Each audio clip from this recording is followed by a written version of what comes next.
Oh life shit. life for me has it has been a roller coaster ride of everything. That is for sure. Um, now, to not go too far into detail and kind of give you guys a little brief summary of what I mean by everything. Mm. Um, a lot of distancing has been taking place. It seems like when I say distancing, I mean distancing between certain energies in my field. Oh, okay, Um, okay.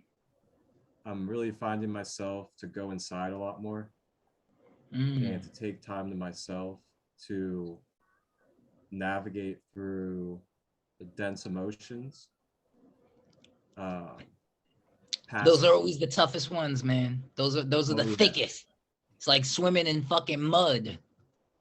very murky mud. Mm-hmm. But Mm-hmm. yeah, so the emotions, uh, past memories coming up, Right, and right. then all of the emotions and energies that tie to that.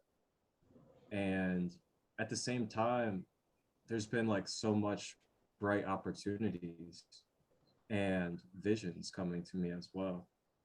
Ah, true, So it's true. been really interesting trying to integrate and balance that shadow with the light of the future. Mm.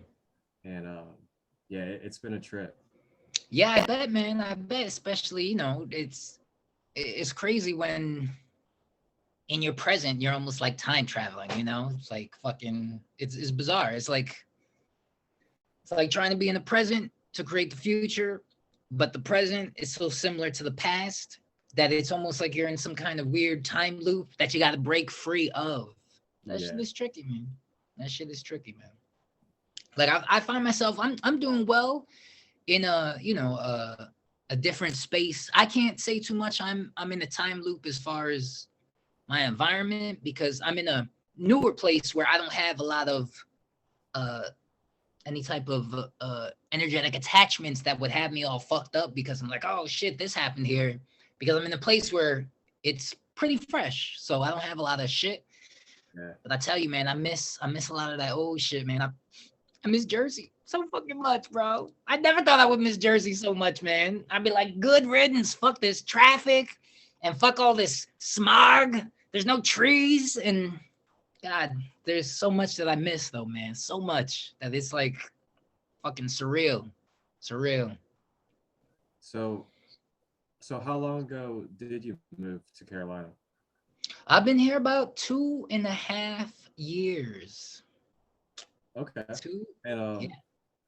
so I see that it definitely has affected you. So how did you really handle the transition at first? Because I know like mentally and emotionally and stuff like that, it's definitely a change and you have to adjust to that. Yeah. Yeah. Big difference, man. I mean, it's not a big difference. It's not a big difference in the negative way. It's just so different in general that I mean, it's been, like I said, it's been over 2 years and I'm still adjusting, Yeah. and it's almost paradoxal because it, the things like for example with the people around here, the people, they're so much friendlier. Like you go into a store and you're gonna get greeted. And I don't just mean Walmart greeters, I mean every store somebody's gonna say hi to you. They could be in the back of the store, they'd be like, hey y'all. I'm like, oh shit, Yeah. hello. It's nice, it's friendly. So I appreciate the people, but at the same time, since it's the South, these people are different, man. That Southern hospitality is nice and enjoyable, but it's hard for me to really deeply connect with the folks around here because they're not my fucking people, man. So on surface, it's a beautiful thing, man, and I can appreciate it. But as far as any type of deep connection, it's hard. It's just hard to find those connections. And I can't really blame them. It's a whole different environment. We got a whole different historical background. So, it's Okay. just Yeah, yeah. So See, it's just wild. and Yeah. see, I could personally relate to that too, as you know, from my most recent path is Hmm. that I just lived in South Carolina for the last year and a half. Yeah, And yeah. I noticed a lot of those differences as well when I moved down south was definitely the culture shock from like Oh yeah. mentality. I will say southern hospitality definitely is a real thing and it's really awesome. Like people Yeah. down there are very kind. They Oh yeah. always like when they see you coming across the walkway, they'll always stop their car every time to make sure you can walk. Oh yeah. Like stuff like that, the little things that like show that they will take that step back for a moment to allow you to Hmm. have, you know, Yo, whichever to you're add to needing to that, do. no lie, no exaggeration. For the time that I've been here, I've literally, not joking with you, bro. I've only heard people honk their horns like twice at most, bro. At Yeah. most. Like people are patient. You gotta be sleeping at the fucking behind the wheel at the green light before someone honks. It's like Yeah. there's it's just more chill, man, which is one of the things I appreciate about it too. Yeah, I was gonna say the pace is a lot slower down there. It's more kind of your own pace. You get to build the pace rather than uh, have to fit into the workflow. Right, right. Um, but I will say it's almost kind of like down there. It's less resourceful, so to say. Yeah, It's I think as that's a good way to put it. it's almost as if jobs are more scarce, the pace is more scarce. There's not as much opportunity when it comes to finances down there. Right, Um, right. Big facts, man. Big facts. but It's funny when I was in Jersey and I was talking to when I was doing murals and shit, this lady who worked for the city, she was like, "Oh, I got family in North Carolina." I told her when I was considering it, and she was like, "Oh, you just gotta, you gotta move smart down there because the job market is seasonal." And I'm like, "What the fuck does that mean? Like jobs just shut down in the winter?" And like a lot of it is outdoorsy shit, and a lot of it is with just being so much naturey and trees. A lot of it is kind of partial of the year. So I really did luck out by finding a spot where it's. I mean, it dips and there's highs, but it's a continuous job throughout the whole year, regardless. So I lucked out on that front. yeah, absolutely. Yeah, because when I first started uh, finding work here, I was working at the piers, and the piers are literally the piers by the boats outdoors. And you don't want to be working that shit in December, bro, because though it gets hot here, it still gets cold here. And having to be outdoors by the waterfront, and it's just you and Yeah, the layers you got on, and like that's rough, man. So I'm grateful that I'm not just doing that. I didn't have to stick with that. Even though they paid good there, they paid fucking phenomenal. hmm, But you gotta take the goods with the bads. So you gotta choose which one you really want to take. yep, exactly. And Yeah. yeah, I was living in Myrtle Beach, my last few Mm. months there, and I was during the winter time, so I felt Oh. that ocean front during the winter, and that would get pretty bitter sometimes, man. Oh God. Yeah. It's like a Especially with the fucking. wind. Oh man, It's a. It's a cold that gets your bones. yeah, all up in the bones. But yeah, South Carolina was definitely different, definitely different. And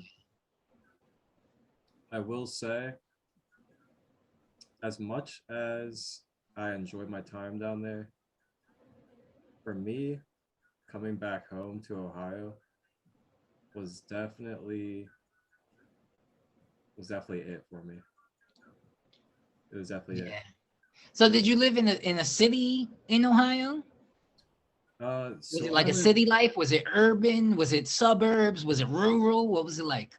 It's more of like an in between. Like Okay. it's got a little bit of everything around. Like Mm. downtown Cincinnati is about 20-25 minutes away, and then Oh, okay, there's kind of okay. like the suburbs about like 5 to 10 minutes from me, and then Mm. you got like country areas also within like 10 to Yeah. 15. Yeah, So coming it's here, I even learned about the country. It's like a real thing. It's not just some fucking guitars and singing. oh There's a yeah, whole country culture. yep, Woo.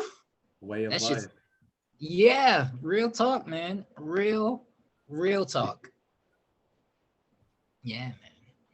But it definitely offered me some perspective, just seeing how different life could be. Like, I mean, there's there's no sidewalks really around here, which in Yeah. itself is mind blowing to me as a concept. Like, how do you even live? But I see how you live, and it ain't that different. It just is different. Oh Exactly. man. And then you have to like on top of it, you have to kind of it's not like it's not like you're finding yourself. It's like you're trying to you're trying to apply yourself Mhm. to a new piece of the world, so to say. So Yeah. like, that surrounding area and stuff, they don't know you at all. They Right. don't like they have no idea what you do, like nothing about you.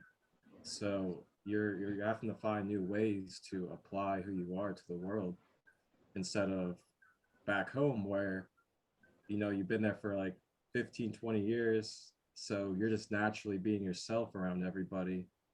And Hmm. you're doing that down there now around people you don't know, and it's like they Yeah. kind I of look got. at you like, who's this I have dude, and different he's kind of layers of weird. myself. Yeah. Yeah. So that's pretty interesting in itself too when you move areas. And I'll tell you what though, man, God is helping me out, man, because I'm it's kind of rough because being social in such a small town, because yo, this is a small fucking town. So in this small town setting, there's not like a lot of social gathering events. There's not really any events. There are places like you go to the bar, but I don't drink, so I don't really want to go to the Yeah. bar. And so what I have available to me is, I have a small group of friends. We hang out at, their house, and like I said, it's cool, but it's hard for like the wholeness that is me. I can be, I can be some of, but I can't Yeah. be completely me just because I'm too out the box, man. I'm an oddball. So part of me gets suppressed. And it's not even that it's suppressed so much as it just doesn't get a chance to be expressed. But Exactly. God is looking me out because what I do more than, hang out with this group of friends is I'm at work. I'm at work right the fuck now, bro. You are looking at my job, bro. I'm at work. I got my fucking work badge and everything. I'm just on some heavy downtime. Heavy.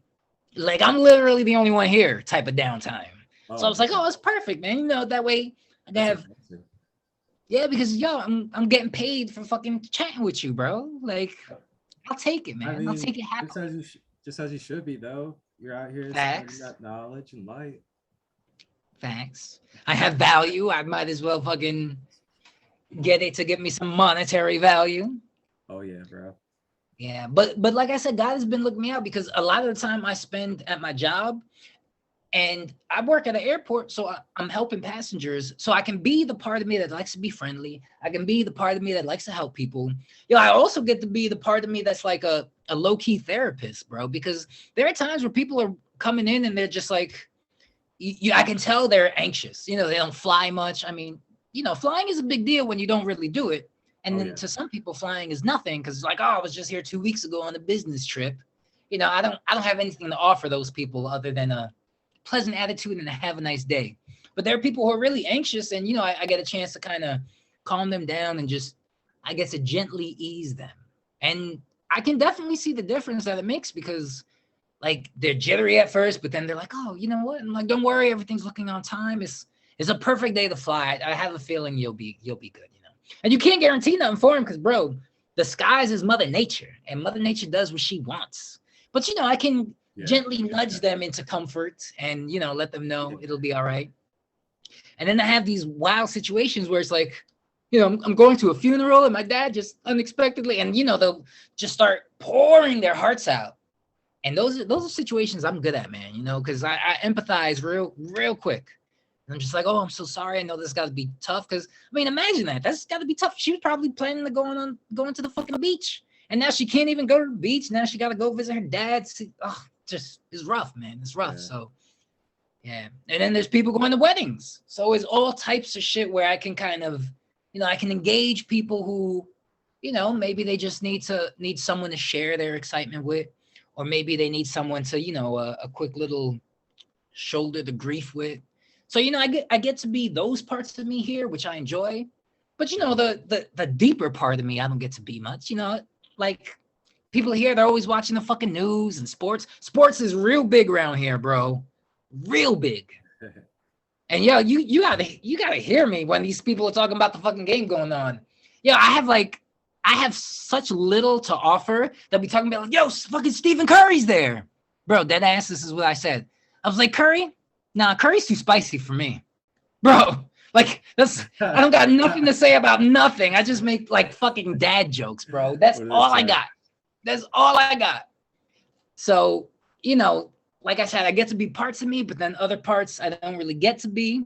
But God has been looking me out because one of my coworkers who've been here more recently, like maybe 5 or 6 months, you know, this cat is from fucking Brooklyn, bro. He is a piece of up north that resonates with my whole fucking existence, bro. He's into the hip hop, like he's into not even the radio shit, man. He's into the other shit. Like I get to hear with my ears people say dead ass and facts and all of this shit that I haven't heard in so long, bro. I can see it on the gram and type it, and I can say it in my head, and I can say it to my girl when we're talking, and I can say it to myself, but I don't have any engagement. But I get it now, man, because fucking Akil's the real deal, man. He comes through, he's talking all this shit, man, and he's like he's that city part that I don't get around here, and it's like fucking, it's amazing, man. It really is. Like I tell him all the time, like, yo, bro, you feel like home, man. Thank you, bro. Thank you for just fucking being, because you know I was missing getting part of that socially, and you know, like I said, God looks me out, man, because just when you feel like you're getting a little bit too lonely, he'll remind you a little bit of some home shit, you know. Yep. Yeah, so I'm grateful for that. That's so funny. Yeah. Yeah, man. So what's this project that you've been working on? You've been working on EFTs, right? I've been working on some NFTs, man. That's been my newest avenue of shit. And so far so good, but I feel like because it's like a market, bro. Like there are people who are fucking into this shit. I'm talking about hardcore, and they'll trade NFTs very similar to like stocks and shit, where it's like, you know, at one moment this shit's real hot and they'll fucking go to it, buy it, and then they'll sell it and they'll make all this money. So it's very, and it's based in crypto. And you know, crypto and stock and this shit is kind of like the same, it's got the same energy, you know. It's like, you know, depending on what's hot at the moment, it could go up and down. So I see all this shit, and I'm telling you, bro, what really got me to be like, bro, get into this shit is, you know, fucking scrolling the gram, and I saw a post, and it was like, look at this picture of an ape that Eminem bought for $500,000. And I was like, what the fuck are you talking about, though? And I clicked on it, and you know how Eminem wears those style of hats? Well, the picture had the same style of hat, and I bet you Em was like, oh shit, that reminds me of me, and he copped it. And you know, money is $500,000 shit to people like Eminem, I imagine, because if you spending that much on a fucking JPEG, then you got it to spare, you know. So I'm digging deeper into it, and mad people are making a lot of money, and it's really a big thing, and it's just digital artwork. And I do digital artwork all the time.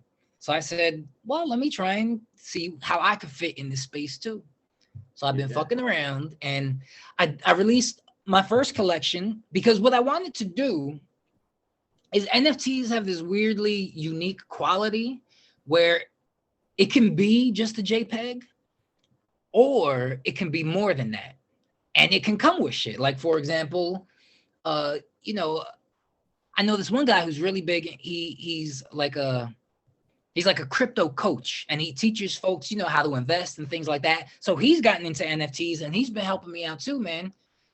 Shout out to my boy Adam.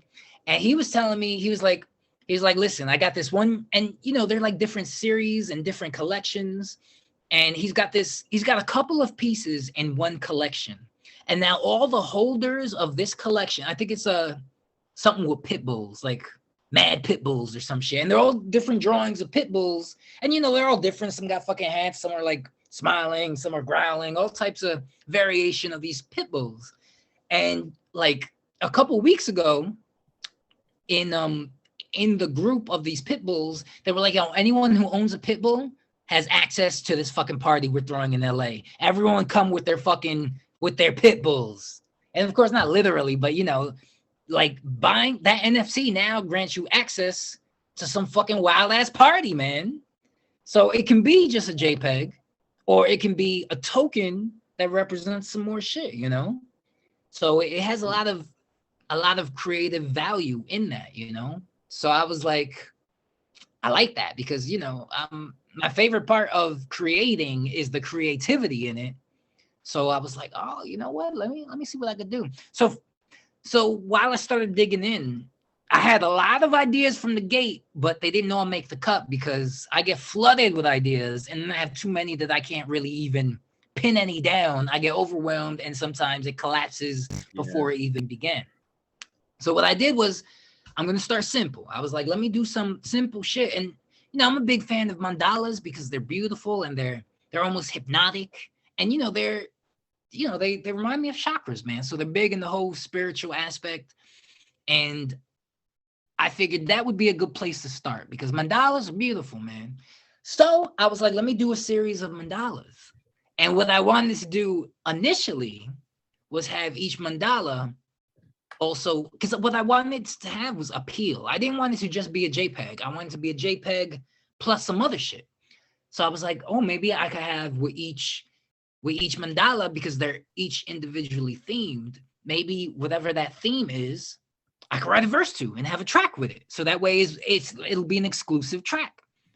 And I was trying to do that, but bro, it was such a time-consuming process that I was like, yeah, I got all my drawings done and I got like a track and a half written, and it was slowing up the process and I didn't want to lose momentum. So I was like, fuck it, man, I'm gonna drop this shit. So I put the mandala series out on its own. I did sell one so far, so that's a good sign, because now that's giving me a bit of crypto because I didn't really have any crypto to fuck with.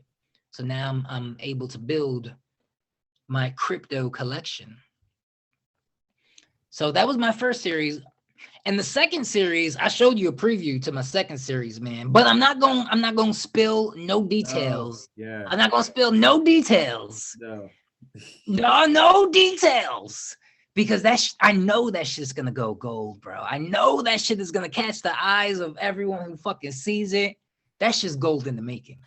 So I'm not going to drop that until I got the whole shit released, or at least enough of it released. Because, yo, even if I said the words and described what it was, the concept is unique enough that somebody could just bite that shit right off the gate and they don't have to do the same thing.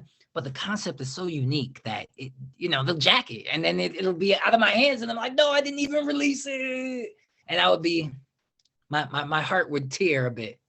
But I'm working on it, man. I'm on my second set. I think I'm gonna do a series of 10 again and see how this goes. Cause yo, this one got the potential though, man. This got that potential.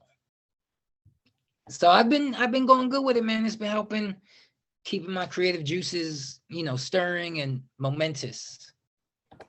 So real quick, I just wanted to pull this up for everybody to see. Oh, there they go. How nice. How kind of you. Yeah, that's what I've been fucking with, man. And everyone's got its own little theme. So that way I could kind of switch it up. It doesn't have to stay because what mandalas, they're beautiful and they're magnificent little pieces of artwork and shit, but like I feel like they all look very similar. And of course they're unique, but there's not a lot that differentiates them from each other. So with my shit, I wanted to go into each piece of artwork with a theme. Like, this one, for example, I was like, oh, transformation. And the butterfly is iconic symbol for transformation. Mhm. And with that, I was like, and mandalas are symmetrical. So, you got the wings of the butterfly that are also pretty symmetrical. So I thought it was like a perfect example. And you got them pretty ass colors, man. I try to make everything have like a different color. Because when I started, I went with the fire. I was trying to go for, very chakra-esque. And I was like, oh, let me start with the fire for the red, the root, keep it going. And, with the fire, you got to have some water. So it just kind of developed on its own. I didn't have it all written down or anything, but as it just continued, it kind of like unfolded. And just, I wanted to have a set of 10 of them. So I got to 10, I originally even had bigger ideas too. I wanted to make one that was a yin yang, because a yin yang is a circle and these mandalas are circular. But Yeah. I was overcomplicating it, man. I wanted to have like I wanted to have what is yin yang, I wanted to have like a moon, and I wanted to have like a sun, and I wanted to have like a fucking tree full of leaves and a dead tree, all these opposites. But it was becoming massively overcomplicated. So I had to kind of like, let me chill on this one. But I mean, I managed to come up with 10 still, just because the process, it unfolds the way it unfolds, and you just got to be able to go with that flow, How about this music one, man? Yeah, Wow. man. Yeah. Thank you, bro. I like that one too. I like the colors. I wanted to make it real fucking jazzy. Like I wanted the colors to pop. Like the music notes along the edges, they're like splattered with paint almost, because I wanted to give it that like artsy vibe, because you can't make art about art, but music is art, so I wanted to give it an artsy feel. Yeah, so thank you, man. I'm glad that you fuck with it, man.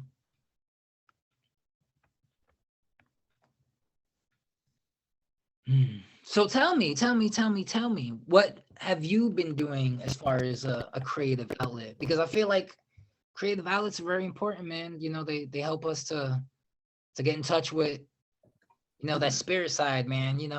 We are humans, but we're also spirits too, man. So Yeah. you got to get in touch with that. So Artsy side for me. Yeah, tell me.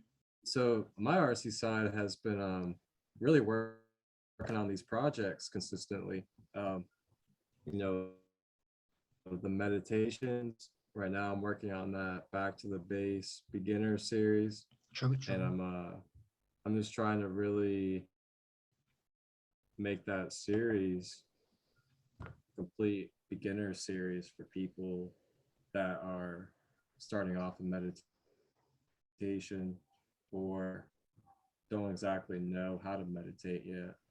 Right, So right. I'm working on that.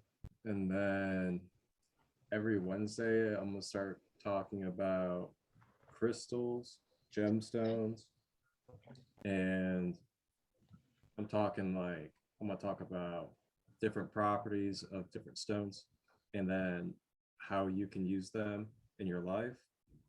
And then we'll talk about like crystal jewelry, like how to wear crystal jewelry on like the right arm for different reasons, how to utilize the properties. Now we'll get into like, doing chakra work, all that good stuff. How to place them around your house, crystal grids. Okay. All that fun good I stuff. feel you. So I got a question in regards to all that. It's I found that it's to commit yourself to all that stuff when we have the luxury of the time and the luxury of the energetic space. Doing that is a joy, it's a pleasure.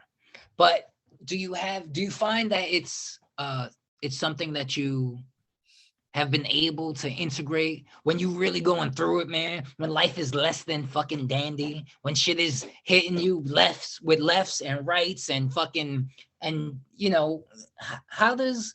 how do these things play a role in your life when you're not feeling abundance? When shit is getting real, bro. When shit is getting real, do those things fade away?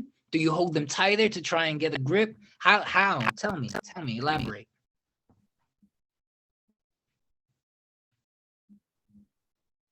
Okay. Um, yeah, so for example, say I'm triggered to where my mind's pretty much going everywhere and Mm-hmm. like fixating on something. Yeah. If I have the correct stone to use, I'll grab a grounding stone, such as like an onyx or a hematite or black tourmaline, something like that.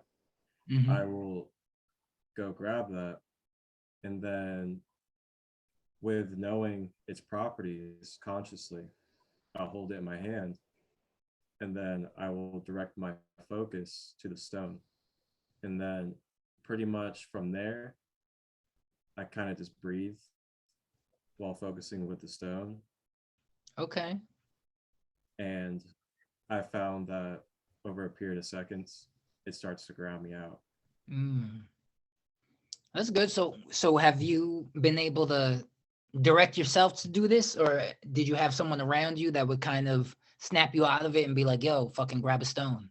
Or would you be in the middle of something and then someone say, yo, grab a stone, and they're like, fuck you and your stones, I'm fucking pissed off, a stone ain't gonna do shit for me, don't you see I'm fucking struggling, fuck your stones. Well, give me, how does that play out? Is it yourself returning you to yourself, or is it an outside source? What is it? For me, it's usually just myself. Okay. Yeah. Okay. Um, See, it's hard. It's hard for me to really speak for anybody else. I'm just like, I've been doing these practices and stuff for a good while now, that it's almost like really sub-programmed in me. So it's kind of like my first things is to think about these things now. Oh, good. So it's kind of hard for me to think in that nature of, not having these as my ways of doing it. So has that been true even, Um, within your last year of struggle? Because I know you've been through some shit, bro. I know you've been oh through some yeah, shit. I know goddamn well you ain't been going through some shit, live action in your face, and you're just like, hold on, I have to meditate. I know goddamn well you ain't been doing that shit, man. Give me some human shit, bro. Let me hear something. I mean, when it comes down to it, I try to address things, and if it's with another person, I address it with them, and I don't know really what to say, Listen, my concerns are never with myself. I trust myself. I know if I'm going through something where I leave myself, I'm going to return. I know I'm never ever lost for too long. But I don't have the luxury of going into a fucking mountain retreat and escaping the world for a couple weeks where I could recenter and become this magical motherfucker. Because life is Yeah, life is busy, bro. I Life is wish too. busy. So I'm just trying to figure out how, all of these mystical, magical practices can be integrated into a busy life. Because I'll be honest, a lot of the shit that I used to do, I just don't have the luxury of doing anymore, because I live a much more busy life. I mean, I used to be able to be contained to myself, but now I'm a family man of a big family, and a lot of things call for my attention and for my energy, and so I can't dedicate the same amount of energy to the things that rejuvenated my energy, because now my energy, how it's like with money, man. It's like money. You gotta invest the money so that way the money could make money for you, So it's like I'm investing my energy into other things so that way it can come back. But at the time of, I can't use it because it's out there circulating. It's out there being invested. So it's not all for me. It's for me in the long run. But in the present, it leaves me low, And when I'm in a low state, I don't always, we don't think the same thoughts when we're in different states, Yeah, absolutely. I mean, I find some of the best things for me though, if I do get in that type of state when I'm by myself, Hmm. is getting out into nature. Yeah, true. Like sitting out by a lake or sitting out even by like a pond, and just kind of allowing myself to be present. Maybe Yeah. staring off into the water, just Yeah, whatever even kind that's of, like a meditation. yeah, just I've always found nature as something helpful. Uh,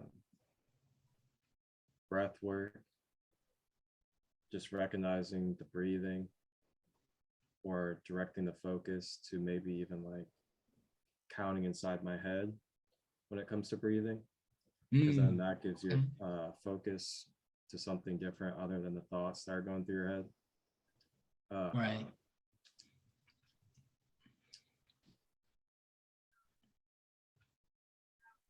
yeah. You know what, this kind of ties into the part, because originally, I was saying, yo, let's talk about the three F's, and this ties into the freedom part of it, because these things, they free our minds, Ooh, right? the Because F's. yeah, because I wrote them down, man. I wrote them down. So, just to elaborate for those who are watching and listening, when we spoke about this, I said, let's talk about the three F's, right? So I said fear, faults, because we ain't perfect, man. We all got faults, and freedoms. And of course, I mean freedoms like the fucking Constitution, our Bill of Rights, all those institutionalized lies. I'm talking about what makes us feel free. So I feel Yeah. like, the things that we're tapping into right now, they fit in that category. Mm. So are there any other things that make you feel free? Because I wrote meditation as one of the things, and breathing, because I'll tell you what, man, focusing on my breath frees me up from everything else except for breathing. And when you're breathing, you're right there, right now. So it leaves you free of any type of hassle, concerns, unless you got lung issues and you can't breathe, then that kind of forces you into them, I guess. But I don't have any experience with that, so that's not what I'm referring to. Yeah. Hmm. Man.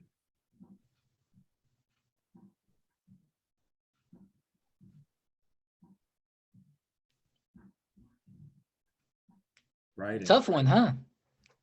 Writing. Ooh, another thing that I wrote. Yes, yes. I had a feeling we'd have very similar escapes. Yeah. When's the Writing. last time? When's the last time that you wrote something, man? Ooh, last time I wrote. Now, are we saying like music wise or just writing in general? Either one? Actually, both. Tell me both. Okay, okay. So well, it's kind of interesting. I haven't really wrote a song in a good while, probably a couple of Mm, years, because I've been freestyling. nice, nice. I've been pulling it all out the mental lately, and it's kind of interesting. I find these moments where I don't really write too much. Instead, it's all like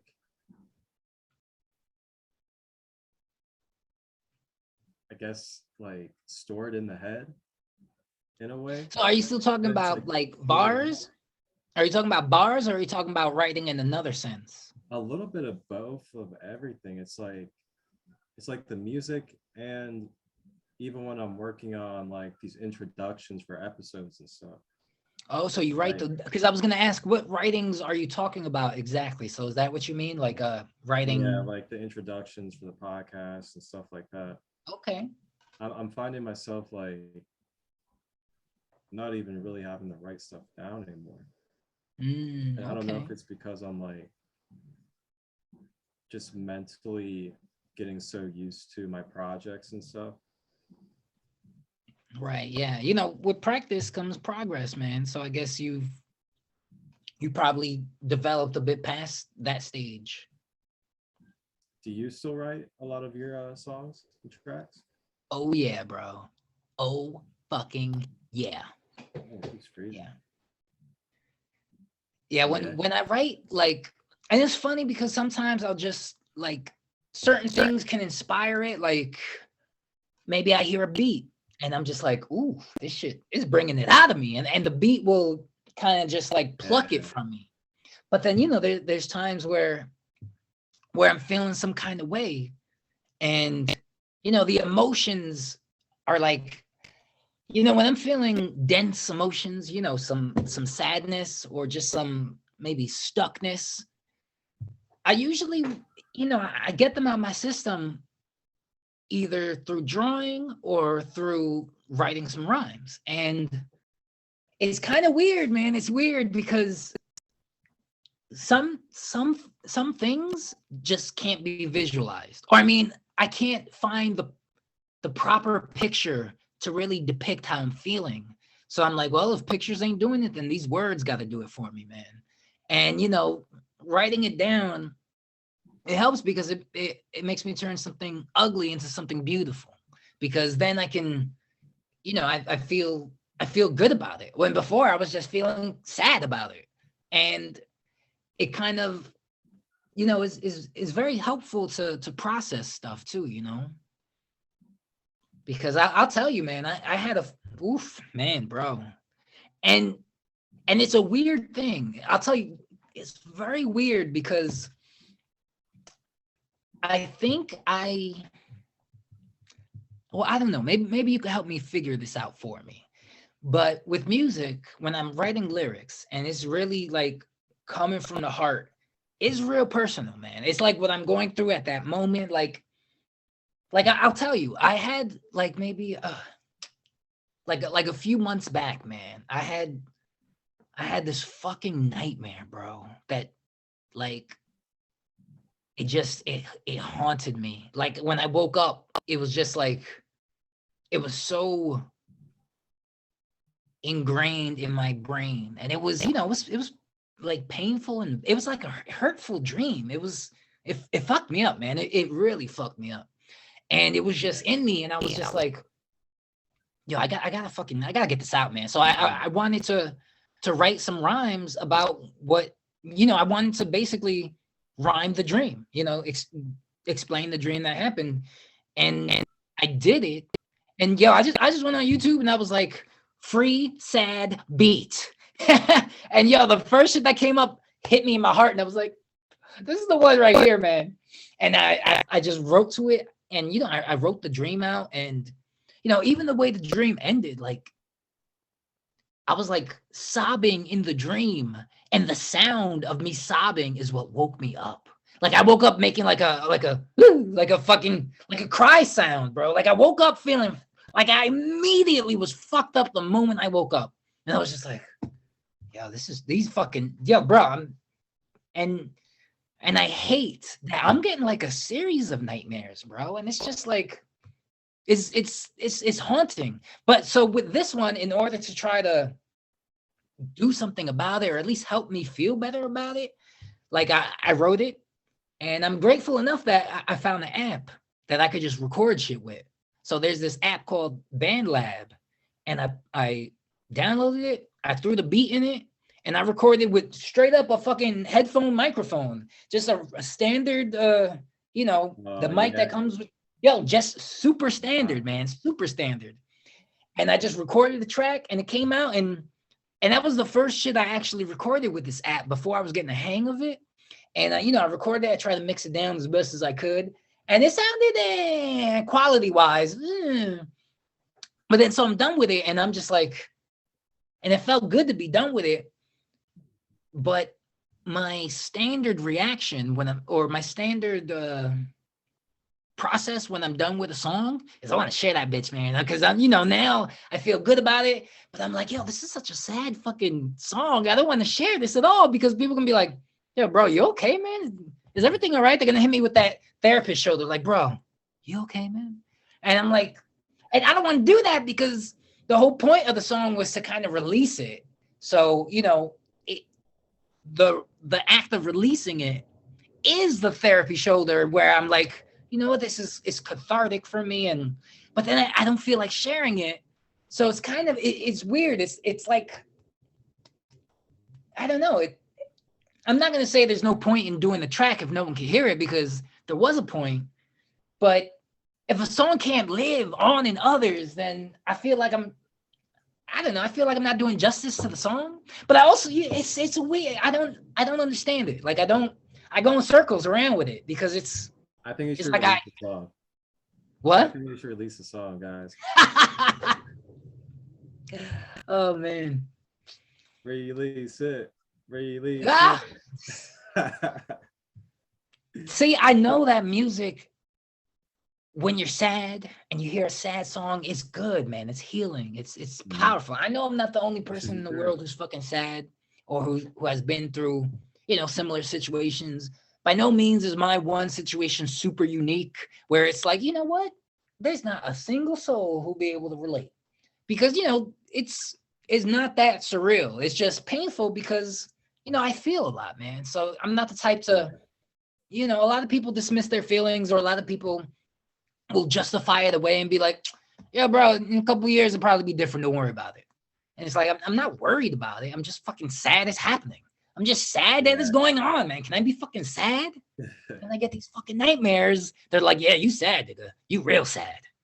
And I'm just like, fuck, man. It's a weird, it's a weird, it's a weird thing, man. It's just a weird thing. But I do feel like writing is a form of freedom, because it's how I was trying to be free of, the dream that was kind of haunting me. And afterwards I felt really good, man. I felt really good. And then I felt like that weird, awkward, do I release it? Do I not release it? Maybe I could just share with a couple of close people. What do I do? So even though it was healing, it kind of resulted me back in a weird situation where I didn't feel as good about it, because now I didn't know what to do with it. And I felt like that was another thing to tackle. And I'm just like, well, it's like I gave myself a problem. It's like I turned my problem to another problem to give me shortly afterwards. Yeah. Yeah. So, Wow. but I do find it, writing is one of the forms of freedom that I really do embrace, because I need to do that shit, man. Even when, because I haven't really, the last time that I wrote rhymes to record as a song, with the exception of like this last year, was probably like a decade ago, because I haven't recorded songs. I haven't really done music. So I hadn't written anything with the intention of putting it on a beat and recording and releasing. I haven't been a rapper, bro. I have not been a rapper in a long time. But even when I was going through something, I would have to fucking write, man. No matter what, I would have to write. Whether I did anything with it or not, I didn't even care. I just needed to, to alchemize certain feelings, and put it down on paper and just, look at it and be happy about, that I was able to, turn some shit into some fertilizer. So now that I'm releasing it, I got to be cautious about, because I don't want to be like fucking Mac Miller, bro, because a lot of his songs are depressing, man. I fucking love Mac Miller so fucking deeply, man. But even he knew that his songs were getting so depressing, where on the beginning of this one track, he's like, oh, no, this ain't sad, man. Trust me, this ain't sad. And it's like, you got to warn people, be like, yo, listen, trust me, this one is a little bit different, because he was kind of getting known for being like fucking out there, man. And I find that I write the most when I'm feeling low, and I don't want to, I don't want to be like a fucking sad rapper. That's I don't want to do that. That's interesting that you bring that up, because I think it was maybe yesterday or 2 days ago, I was just like looking on one of my social medias, and I saw a video, and it said the truth about Mac Miller, and it showed Logic on there. And it was starting to show Logic, and how he was talking about how he basically spiraled into like the super deep depression, And when he had made that 1-800 hotline song, Yeah. that song, like, it almost didn't help him in a way because of like Oh, how oh, much he was talking about it and how much it was talked about and like how much he had to think about that type of like energy and emotional state and stuff like that. yeah, And that's then rough. on top of that, he was really, really close with Mac Miller. So he was actually given the opportunity through Mac to open up for Mac at one of Mac's shows back in the day. Damn. So, when Mac passed away, he knew that a part of that had to do with the fact that there was a lot of people out there that would talk bad about Mac, say that he was weird and whack and like all these other things because he was a positive rapper at times. Same with Yeah. Logic though. Logic got the same type of stuff from people because of his positivity and his lyricism and stuff like that. Hmm. So Logic knew that was part of the reason why Mac had went into drug addiction even further. So that was part of the reason why Logic even retired too. Yeah, And that's just then crazy, man. last year, Logic came back though. He's unretired. He's back. Came out with Yeah, I don't Logic think rappers ever really 1053. retire until they in the grave, bro. And even then, they drop albums. So I don't think rappers ever really retire. Yeah. Next thing you know, we're gonna have albums coming out while we're gone. Yo, for real, bro. For real, man. But yeah, it's interesting, seeing that. And then Yeah. just we don't really see what's really going on underneath the surface, especially Hmm. when it comes to like people like Mac and Logic and stuff like that. And Yeah. it really, I think it really brings some of us into this place where we forget that artists are human as well. Yeah, they're just people, man. They're just people.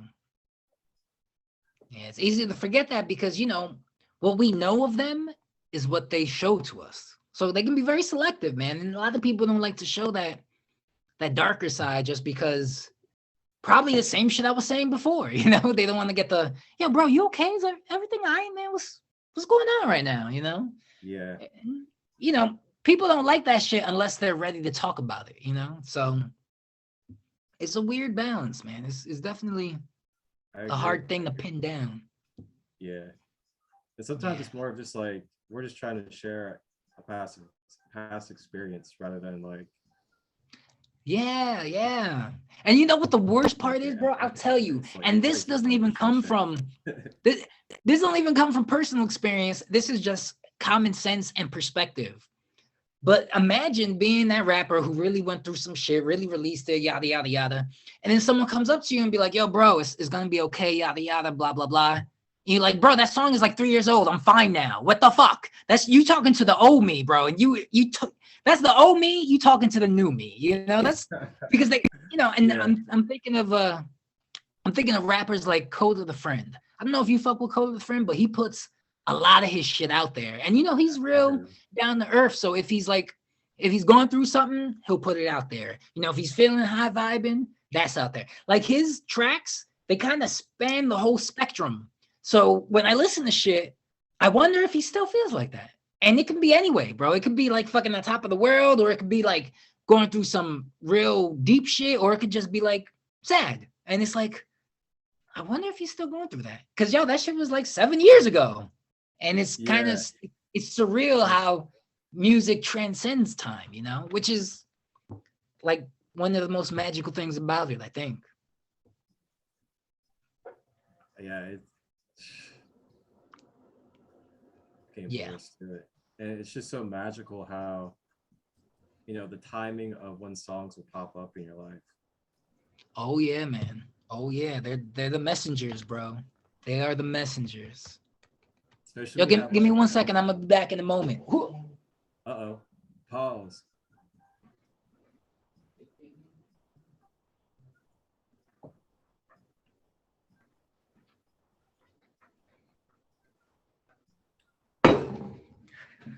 Boom. Moment over. I'm Welcome back. Thank you, man. Thank you. Welcome back. You are now live. Live and direct. I like that bottle. Oh, my cousin joined in. What up, though? Oh, man. Salute. Yes, sir. Yes, sir.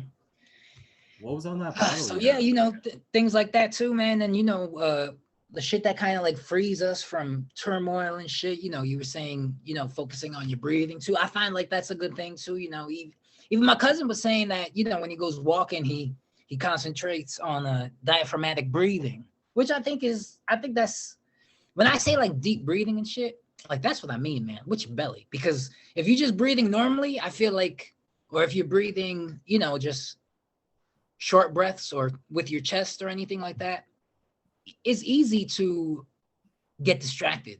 But when you breathe in through your stomach, bro, you feel your stomach get all big. And so it's like it holds your attention constantly because there's always something happening for you to focus on.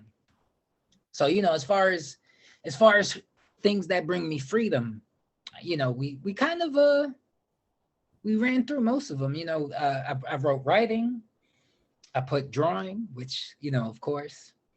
And drawing is another thing too, man, because I don't want to, when I draw something that is, upsetting, it could be a little, it's the same shit. They'd be like, yo, you okay, man? I mean, you just drew something that looks like you crying. Is everything all right with you, bro? And I'd be like, or it's like some dark shit, like. Yeah, I'd be like, yo, that's just a drawing, man.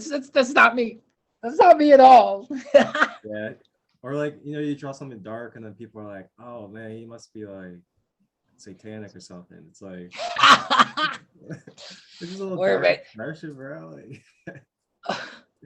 it's funny, man. I use that reverse logic on artists, man. Like when I'm scrolling through Reddit and I see I follow a lot of different art pages on there, and people post some dope shit, man. But people post shit that I know is their way of expressing their sadness, because you could just fucking tell, man. It'd be like someone trapped in the bubble and they're just like, and it's like it's a dope ass image, but they felt that shit from their fucking heart. And then I'll comment and be like, yo, the shit came out really good, man. Bro, I hope you feel better though, man. If you ever need anyone to talk to, man, you can hit me up, man. Don't worry, that bubble will pop eventually. You got this. Stay strong, because I know these motherfuckers are suffering, bro. I speak the art language. I know what it's like. Yeah, there's definitely some out there that really are, though, for sure. Yeah, word up, man, word. So and in the same respect of that, like the last thing that I wrote as far as like freedoms, like things that make me feel free, is I mentioned it before too, just because my job brings it up a lot, but comforting strangers, man.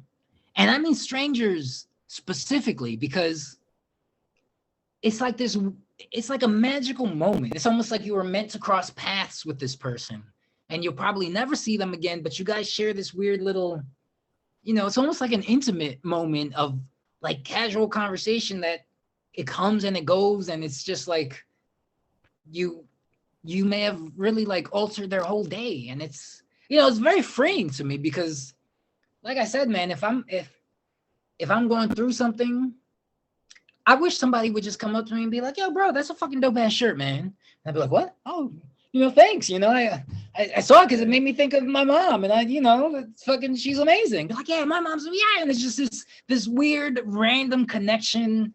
And it's just like, it feels like a brush with God, man. Cause just the timing and the level of comfort that things like that bring. And it's just like, this shit like that is nice, man. I feel like that frees me up too, because there's something different about comforting a stranger versus trying to comfort the people that you know.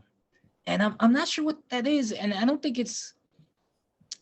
the intention is any different, but I don't know, with certain people, like, they're going through something and, you try and be like, oh, you know what, it's going to be okay, blah, blah, blah. But I think the magic in strangers is that it's a moment. And the difference with friends is that it's longer than that. So you can follow up and you can see that they're still in the same rut and they didn't do nothing about it. And it's just like, oh, but you know, we were speaking and it seemed like, yo, you know what? You're right. I'm going to try and do this, that, and the other. But then they never really do anything. And then they kind of sink further deeper. And then you're just like, bro, soon you're going to be unreachably deep. And I'm trying to just reach this hand. I know you're asking for help, bro. I'm trying to help.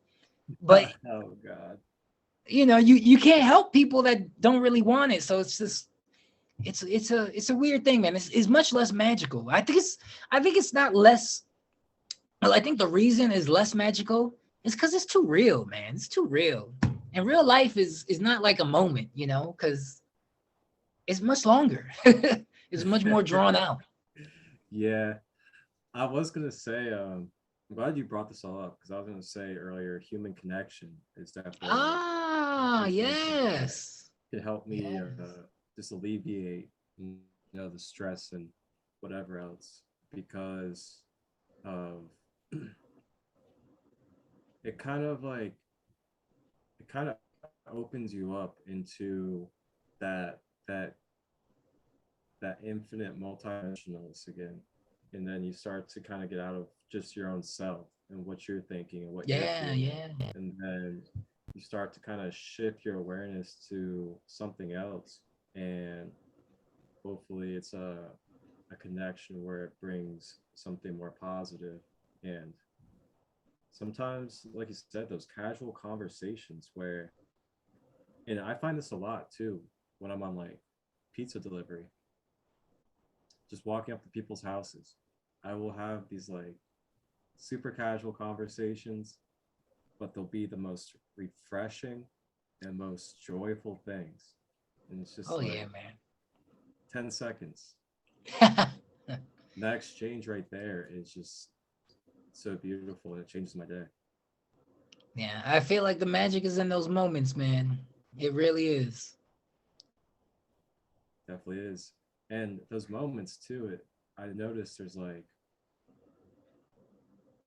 it's like there's a slight time frame of if you do something super beautiful in this moment right here, it's going to be like a positive shift. And I just feel that sometimes. And then I walk away from that moment and it's like, I get in my car and I sit there for a second. I don't even like take off yet. And I just sit there. I'm just like, wow, like that's life right there. Then I put the next Yeah. song on and I pull on out the driveway and carry on. Yeah, you know what, man? I think real shit, bro, as humans, we need that because it gets us out of our own head, it gets us out of our own experience. You know, we just gotta interact with each other because if not, we get lost within ourselves. And not even within ourselves as a total being, within like the loop of ourselves because we get Yeah. in loops, man. Mental loops and fucking even even if we don't develop a healthy routine, we get into like physical loops of just doing shit and you know it takes us out Emotional. of yeah, oh yeah, oh yeah, man. Yeah. And you know it helps to get us out those loops because man, those loops are rough. They're rough. Yeah. And something else I was going to say too, going back to what you were talking about with strangers. So Mhm. I feel like with the human nature, there's like this adaptive system, and it's almost like after the first experience with something, we start to adapt to it.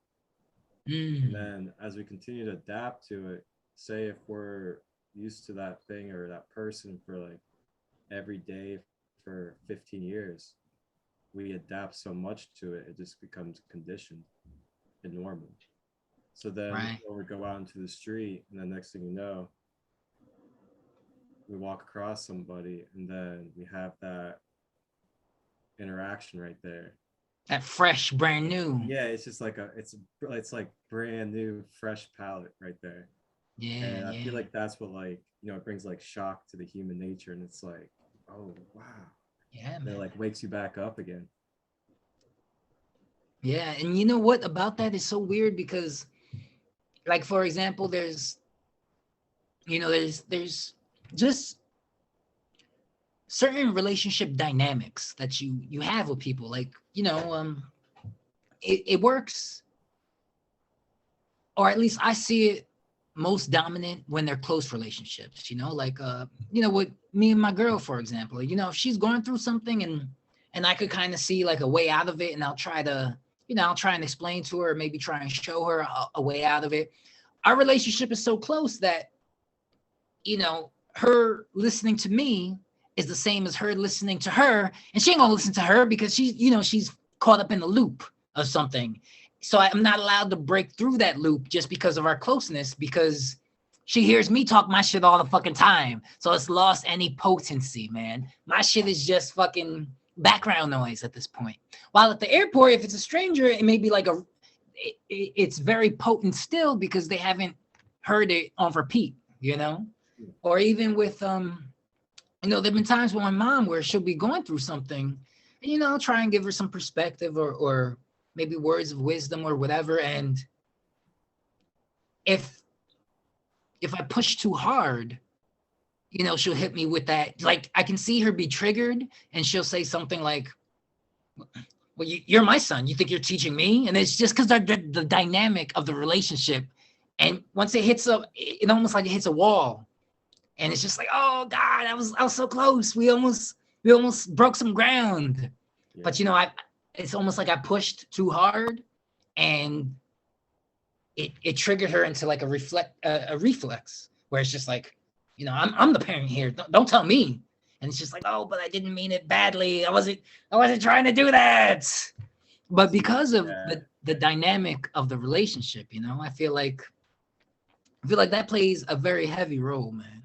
Like your value, is determined by your dynamic sometimes, Mm-hmm. Wow. Yeah. Well, if we have expressed all of our freedoms out of the 3 Fs, what I just said kind of ties into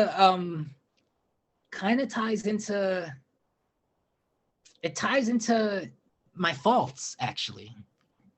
If you want to discuss what our faults are, man, because we could discuss the things that make us feel free, which are very good, but I want to be grounded, man. I want us to talk some real shit, man, because we're not fucking perfect. We're just people like everybody else. And what I wrote down as one of my faults is that I may push people too much. You said, what's the 3 Fs? Oh, okay. Yo, so the 3 Fs, right? When we were discussing what we should talk about, I was like, yo, let's do the 3 Fs. So the 3 Fs are our fears, our faults, and our freedoms, or the things that make us feel free. We were just talking a lot about the 3rd F because it just so happened to come up organically. We were just talking shit, and it kind of developed into that. So I was like, oh shit, let's continue on to the other Fs. So going into the F of my faults, I one of my faults is that I feel like I push people too far, man. And I don't push them away from me.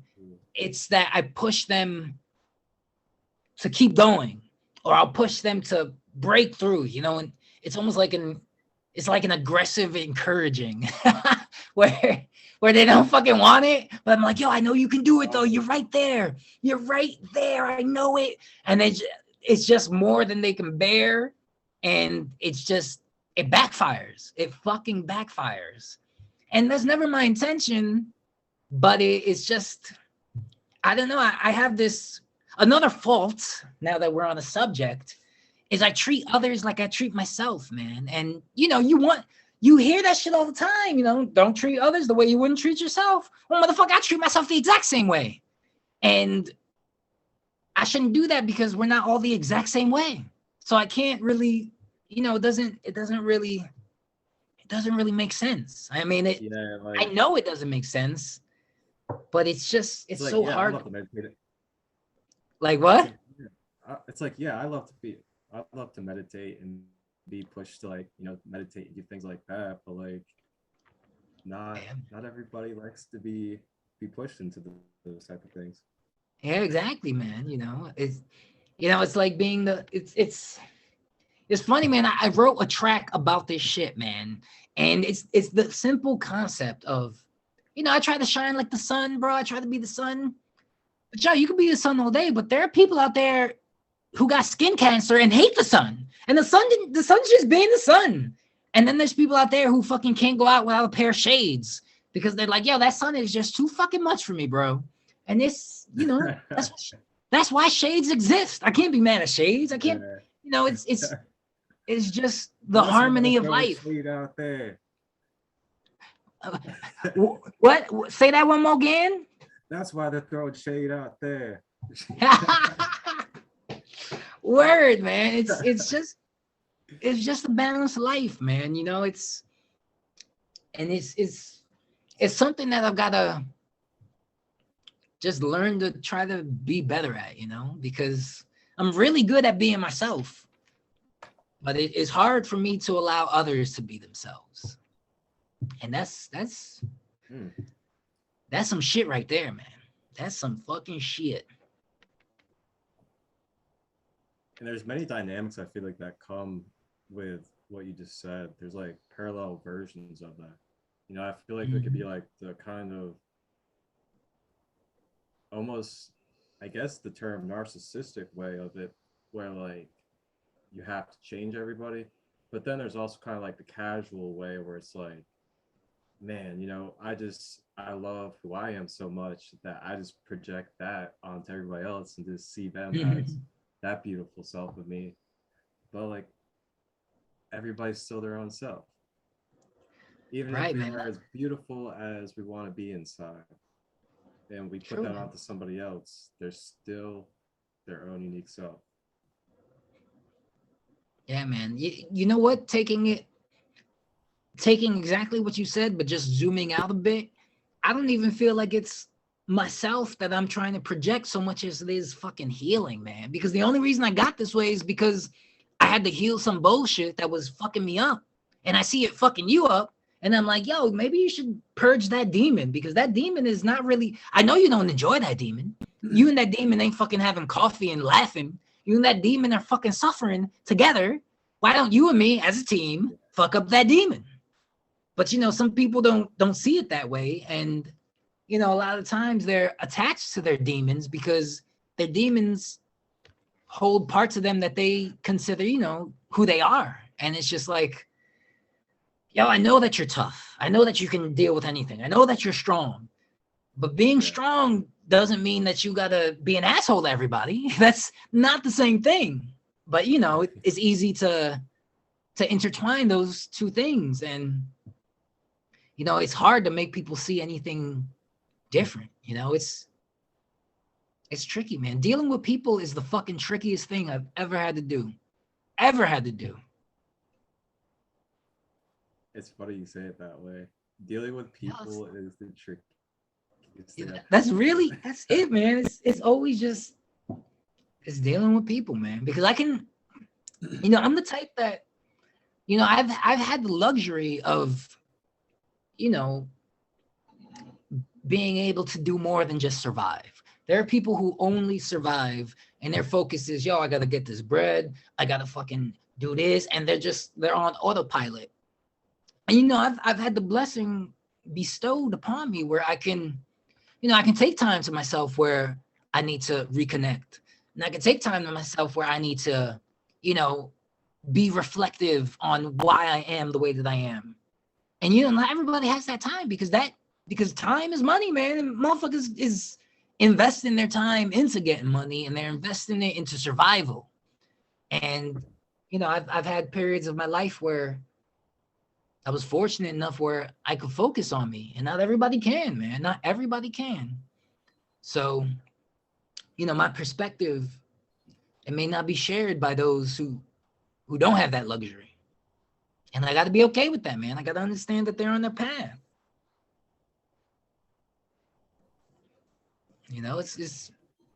It's fucking tricky, man. It's fucking tricky. So those were some of my faults. But do you have any? Do you have any, my friend, that you'd like to share? You want to get real gritty? Oh boy. You got me on the medicine today, so. The medicine to bring it out, baby. Oof, faults. Okay. So I have this tendency where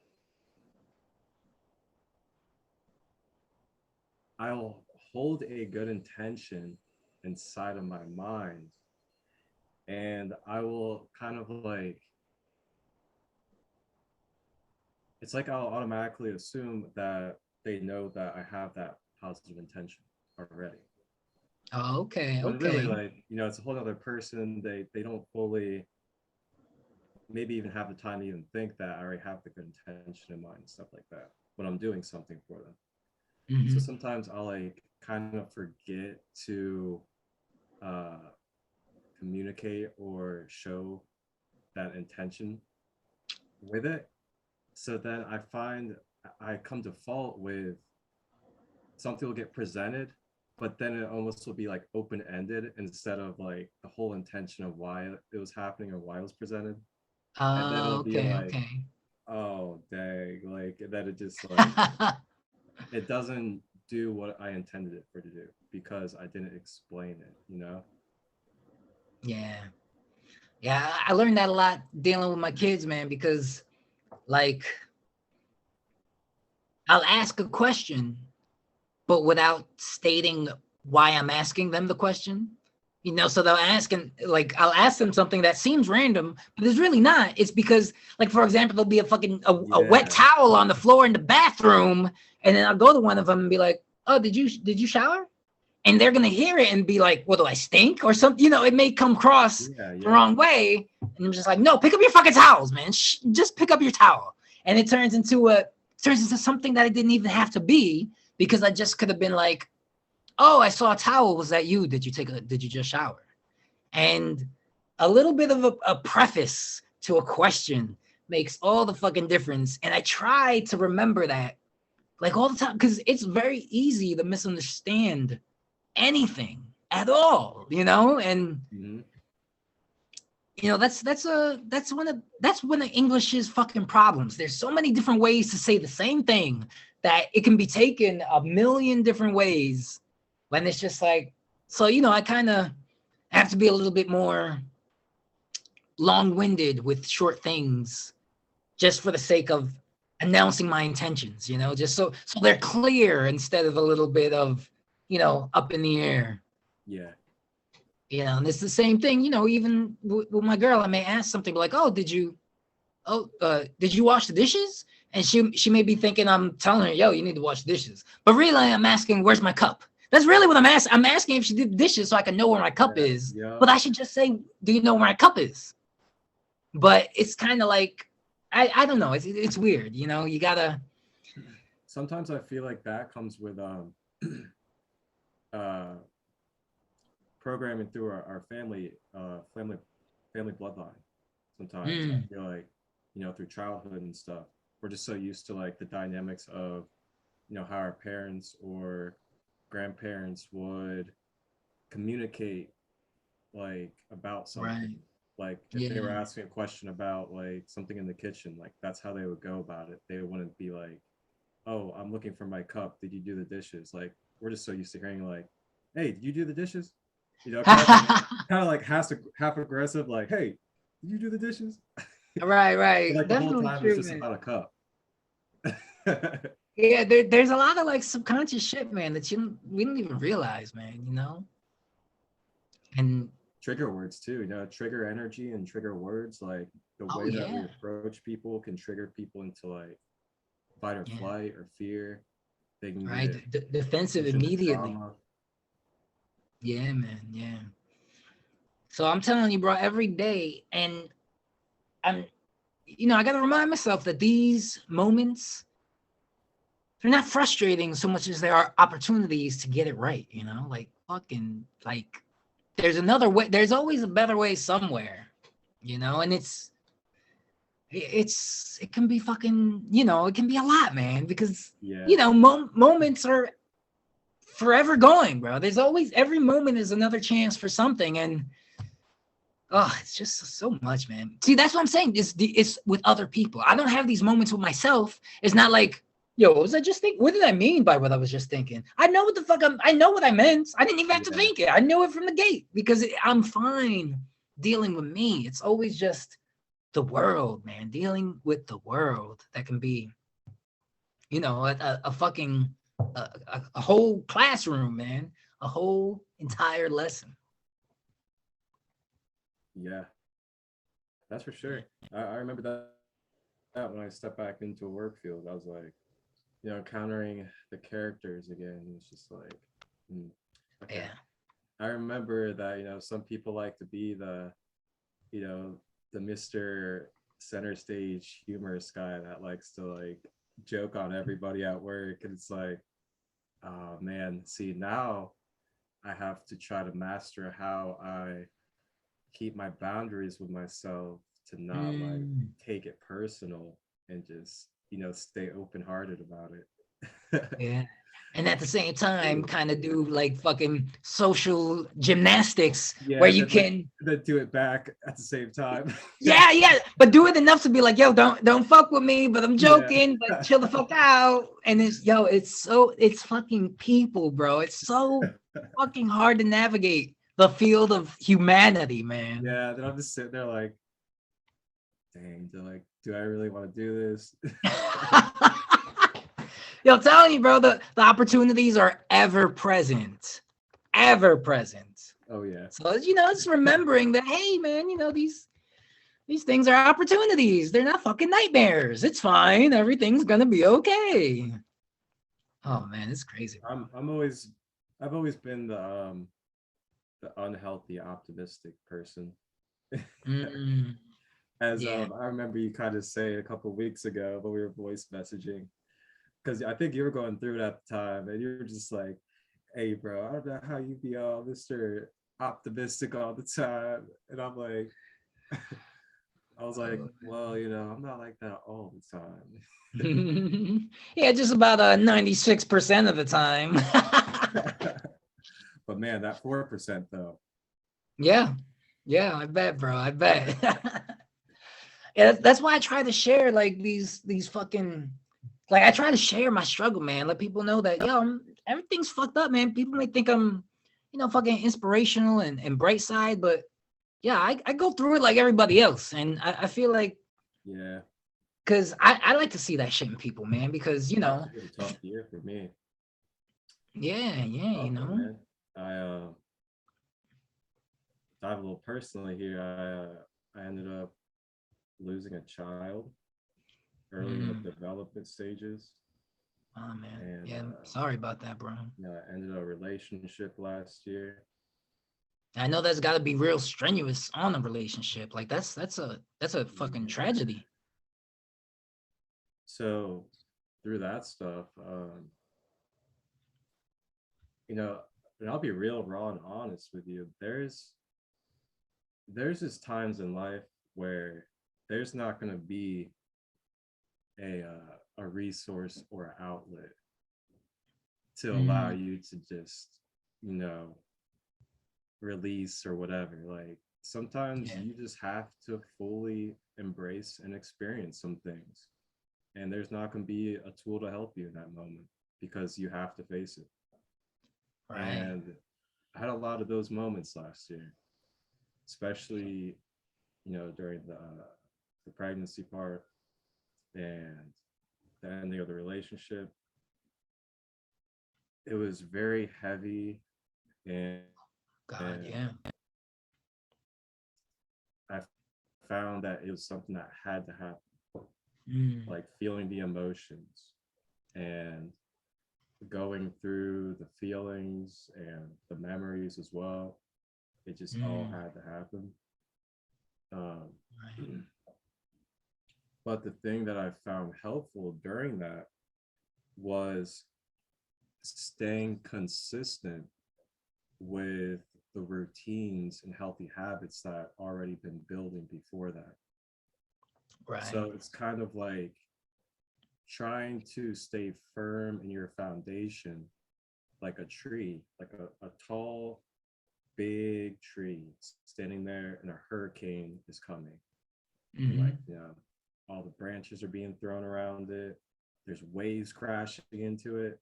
You want to try to be that firm tree that has all of these practices and all of these different practices and techniques already being built into your habits. Right. So then you can then continue those habits as if you're not being thrown off the path, but you're just facing obstacles on the path, so to say. Right.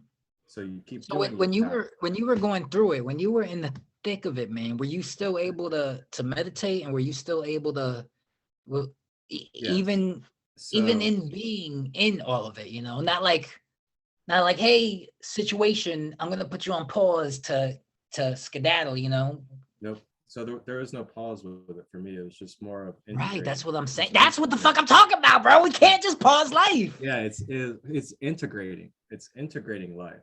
For me, Yeah, it's yeah. you gotta oh man, I love it. We just launched into a whole nother level. Let's do it. Let's All right. do it. So integration. Oh man, integration is so key because I feel like it's a lost concept that is not taught with everything else that's being taught in spirituality. Integration. Correct. Correct. Okay. If anyone knows what enlightenment is, like true definition of enlightenment, enlightenment is when you place something into your life and experience it. You then become enlightened because you experienced it. You experienced the Mhm. knowledge. Now, if you're just studying, and then this goes into the deeper levels of like, the mental plane, physical plane, and all that stuff too. But when you're studying, that's a mental plane thing. So when you're studying, you're using the mental.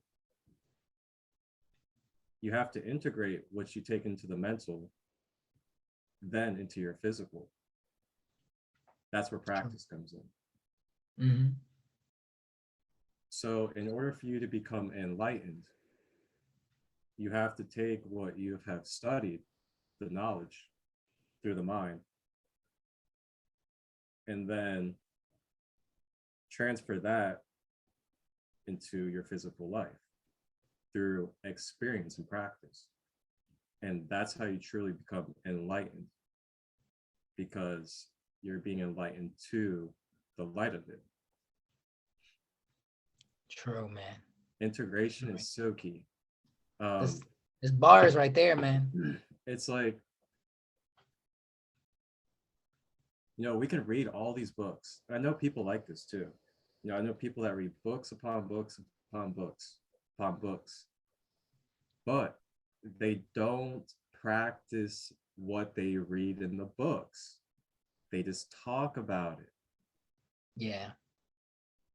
So the lost connection there is that they haven't integrated what they've studied and researched into their life.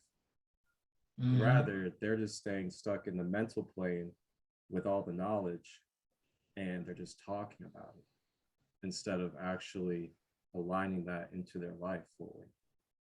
Oh yeah, man. Oh yeah. I know more than a few cats who, they can speak all the right words, and they can, fucking quote the quotes, and they can, talk this and that, but aside from talking about it, they're not living it, and they're not doing it intentionally.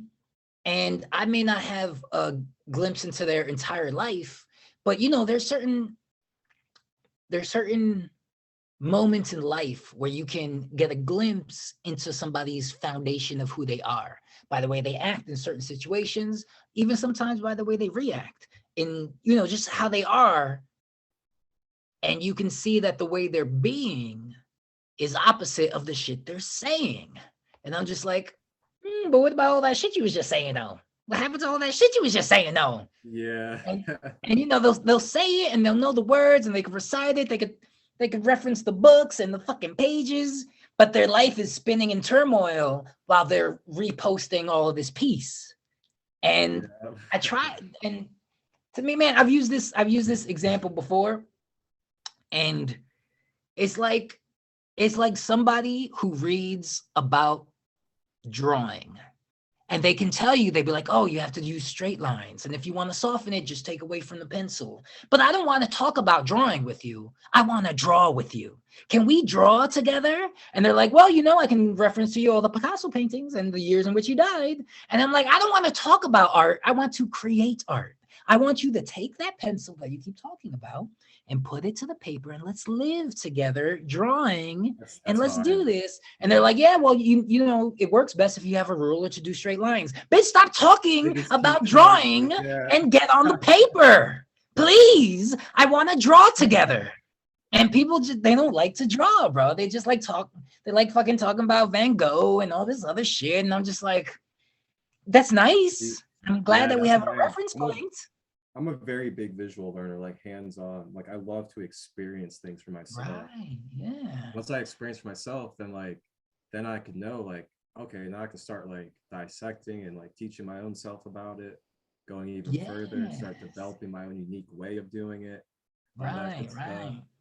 And I always find it as like a almost quicker too, quicker to be able to learn that way because Yeah. you're Yeah. not, Same. studying a text or just looking at a picture and then having to, you know, fully translate and like all the other stuff. It's like when it's live Yeah. and living like that, you're in that moment, you're just flowing and you feel everything. Yeah. Let me tell you, man, when I was first trying to fuck with Qigong, man, which I heavily regret getting out of the cycle of because that shit is so life changing, bro. So Mhm. fucking life. But when I was getting into Qigong, it's like I had a book. And in the book, there were all these words describing the actions. And next to them were, pictures of the poses. But to really get the experience, you have to do it. But how can I do what they're saying when I have to read what they're saying? So I would have to. So I found it so much easier to just go on YouTube and watch a video of them doing it, and then just be to follow along with the video because then I don't have to read and interpret and be like, oh, well, how high up do they mean? And I can see it and then I could do it and I could be like, well, this fucking feels amazing. And I was like, oh, because once you feel some of the experience, it encourages you to go deeper. While if you just have the knowledge, there's no encouragement there unless you get excited about telling everybody else what to do, because that's what these motherfuckers do, man. They got these quotes so they can tell other people these quotes because you're supposed to be telling yourself these quotes. You're not supposed to be telling Exactly. other people these fucking quotes. This shit is for you. It's supposed to be for you. That's why I'm taking it upon myself to just like to go ahead and go to that limit of, you know what, man, like I'm gonna sit my ass in front of this camera and I'm gonna show you guys step by step how to meditate with you guys, and I'm gonna do it with you step by step right at your side, instead of being like, oh, I could go write a couple books and like write out like, all this stuff about how to do it. I'd rather be right there and be like, that hands-on interaction, so then people can fully see too, like, oh, You know what, okay. man? That's very honorable, man. I didn't quite look at it as an honorable way, but that's very honorable of you, man. Thank you. Yeah, that's my intention with it. My whole intention of, you know, the whole sacred light meditations and creating the Back to the Base series is primarily for beginners. Like it's not even for me, so to say. It's Mm. for those out there that are wanting to learn, the beginning stages of how to meditate, or for those that just love meditation and want to learn even more techniques out there. Um, but yeah, it's really not even, it's not for me, that's for sure. And I just I don't see too many outlets out there with the people that I know Hmm. for that type of access. So I figured I might as well go ahead and be that outlet for them. It's a good idea, man. And plus, it's a lot more. It's a lot more helpful than just telling somebody like, "Yo, you should meditate," because I used to then, do that too. I used to do that. I used to be the person where, yeah, I had no videos made to give them something juicy and like helpful, instead of just right, me being out there being like, look, man, like, you should meditate. It's helping me. You should just meditate. That yeah. used to be Well, now me. you could be like, "Yo, you should meditate. Here's a link," so that way they can they can. There's a follow up. It's not just Right.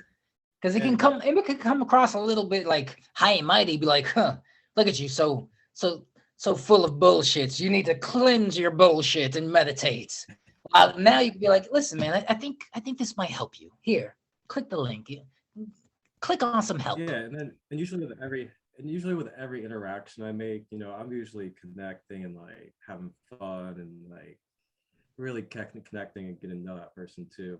So then I usually just kind of gravitated into like, um, so yeah, if you are interested in meditation, or I hear that, you do want to try meditating, but you're not exactly sure how to start, I do have this whole entire beginner series on YouTube that I've made called Back to the Nice. Base, where, I'm going through each step, how to have good posture, how to correctly breathe during meditation, what to do when you start having racing thoughts, or Mm, how you can change these thoughts into positive thoughts. I have a whole entire series right there on YouTube for you. nice, man. Nice. That's good. That's It the can be tricky to intention of it. meditate when you don't do it. So it's good to have a helping hand in that process. Yeah, and taking my cell salts. Okay, okay. Nice, Are man. you familiar with cell salts? I don't think I am. Why don't you enlighten me some? So this is actually something that I got through good old Secret Energy, Seven Ah, Dharma. of course, man. Um, but this deals with, the biochemistry level of the body, Okay. dealing with the cells. Mm. And I guess there's 12 different salts in our cells. Oh. And these cell salts right here, they contain all 12 of the salts inside of them. Oh. So when you take Okay. them as a supplement, you're just replenishing your cell salts, and it helps your salts, rejuvenate, or not your salts, your cells rejuvenate, bring back harmony, stuff like that. Oh shit. But yeah, Okay. I just take Okay. about like 3 of these every day. They just dissolve in your mouth. Don't really taste like anything. Okay. That's good, man. I have this terrible problem where I get into taking like supplements, like fucking CMOS and She Legit, and I take them, and I'll take Yeah. them like maybe 3 days straight, and then I'll forget, and 2 days later I'll take another, and then they kind of phase away for like a month, and then like, man, I need to get back on my, you know, it's it's it's it's hard for me to be consistent with shit sometimes, man. Mhm. Yeah, I feel But shit that. like that does make a difference. Yeah, I definitely had an adventure with supplements. I've had my times of like heavy supplements and Hmm. light supplements, and now I found myself really just kind of sparing with them. I kind of Word, take man. like particular ones. Like right now, I'm taking this one. It's called Balance, and I'm only specifically taking this because it just helps with like vital energy and just balance and Mm, stuff like that. But it's called Balance. It's also on Secret Energy too. nice. It's a ancient Tibetan formula. Okay. It's got like 9 different herbs in it, but it helps with mood support, anxiety relief, and vitality. Nice. So just like overall good, like balanced and harmonious energy for your day. So I take True, that in the man. morning and then take the cell salts throughout the day. And that's it. Word, man. Yeah. Yeah. So I guess consistency with shit like that I can include as one of my faults. Wow, I forgot we were talking about faults. Yeah, no, we talking all over the Well, map, I man. guess there's a fault right there of mine is getting off track. Oh, that works, man. That works. Oh man. Now All right. that is a fault of mine, low key though, is my mind will just, as soon as something's supposed to be the focus, something else will capture my mind. And then I'll go all the way down that alleyway. And I'll be all Mm. the way down that alleyway. And then I'll go into another alleyway from that alleyway. And then I'll turn around and be like, oh wait, I was supposed to be 3 alleyways back. Yo, I feel that shit, bro. Yo, there will be fucking like this is like a literal time where I'm like, I'll be in the kitchen and I'm like, oh shit, I gotta change the garbage. I'll take the garbage out the trash can, fold it up, be like, Oh god. oh shit, I didn't take my fucking sea moss. Leave the garbage as is. Go Yep. to the room, get the fucking pill. Where the fuck is my water bottle? Go into another room, and then in the background I hear, why the fuck is the garbage out? And I'm like, oh shit, that's right. I'm fucking 3 alleyways away by now. And I'm just like, damn. It's because when something strikes, I know it's easy for me to forget. So I try Yeah. and strike while it's hot, but Yeah. I don't finish striking the first fucking strike sometimes, man. I'm like striking all over the place, man. Yeah. And then sometimes I'm like, wait, if I could just do this now in front of that before this, it'll also help me feel a lot better before doing it. And then I can go do it. Right? Almost like a logical loophole. Be like, well, I got to do this first because it's just, it makes more sense. Yeah. Oh, See, and then man. there used to be the negative, like the really negative pattern of that with me when it came to getting high with weed. I'll be like, Mm.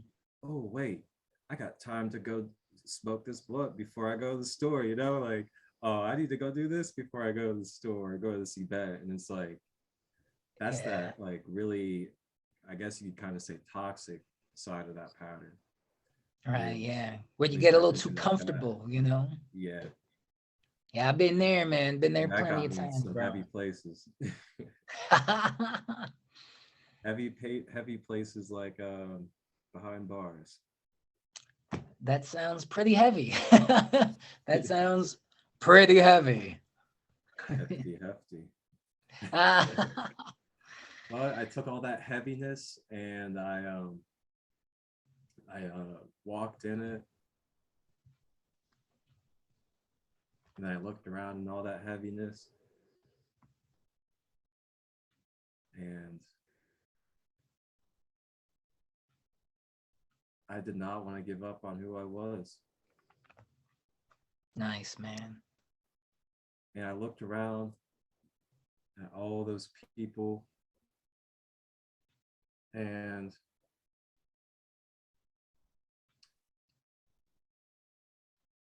this kind of goes into the fear side of things too. Oh, perfect. Because Oh, I the was F. hoping for us to get into that. Yes. Uh-oh. Yes. So, oof, this is gonna be a great, great heavy topic. Give me some. So, fear. You want to talk about having the face of fear for me? All right. So, anybody that traps or anybody that sells, they know basically what their number one fear is. Getting caught? Is that it? Pretty much.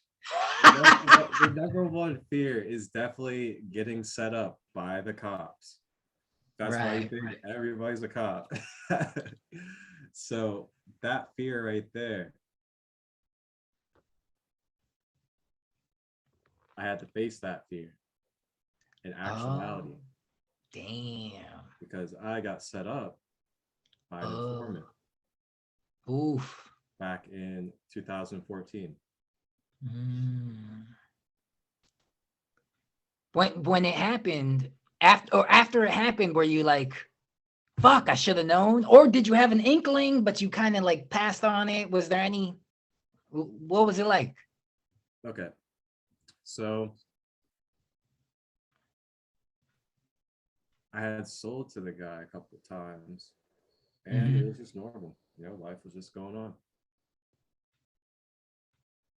About 5 months later, I'm in the car with my mother. Wow, we're live on Okay. Instagram right now. I was in the car with my mother, and only Mr. Ability can get this out of me right now. Exclusive. I was in the car with my mother, man, and I get pulled over.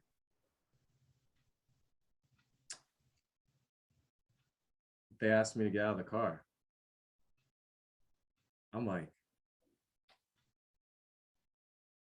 Well, wait, that's what? aggressive. Why am I getting out of the car? Yeah. He's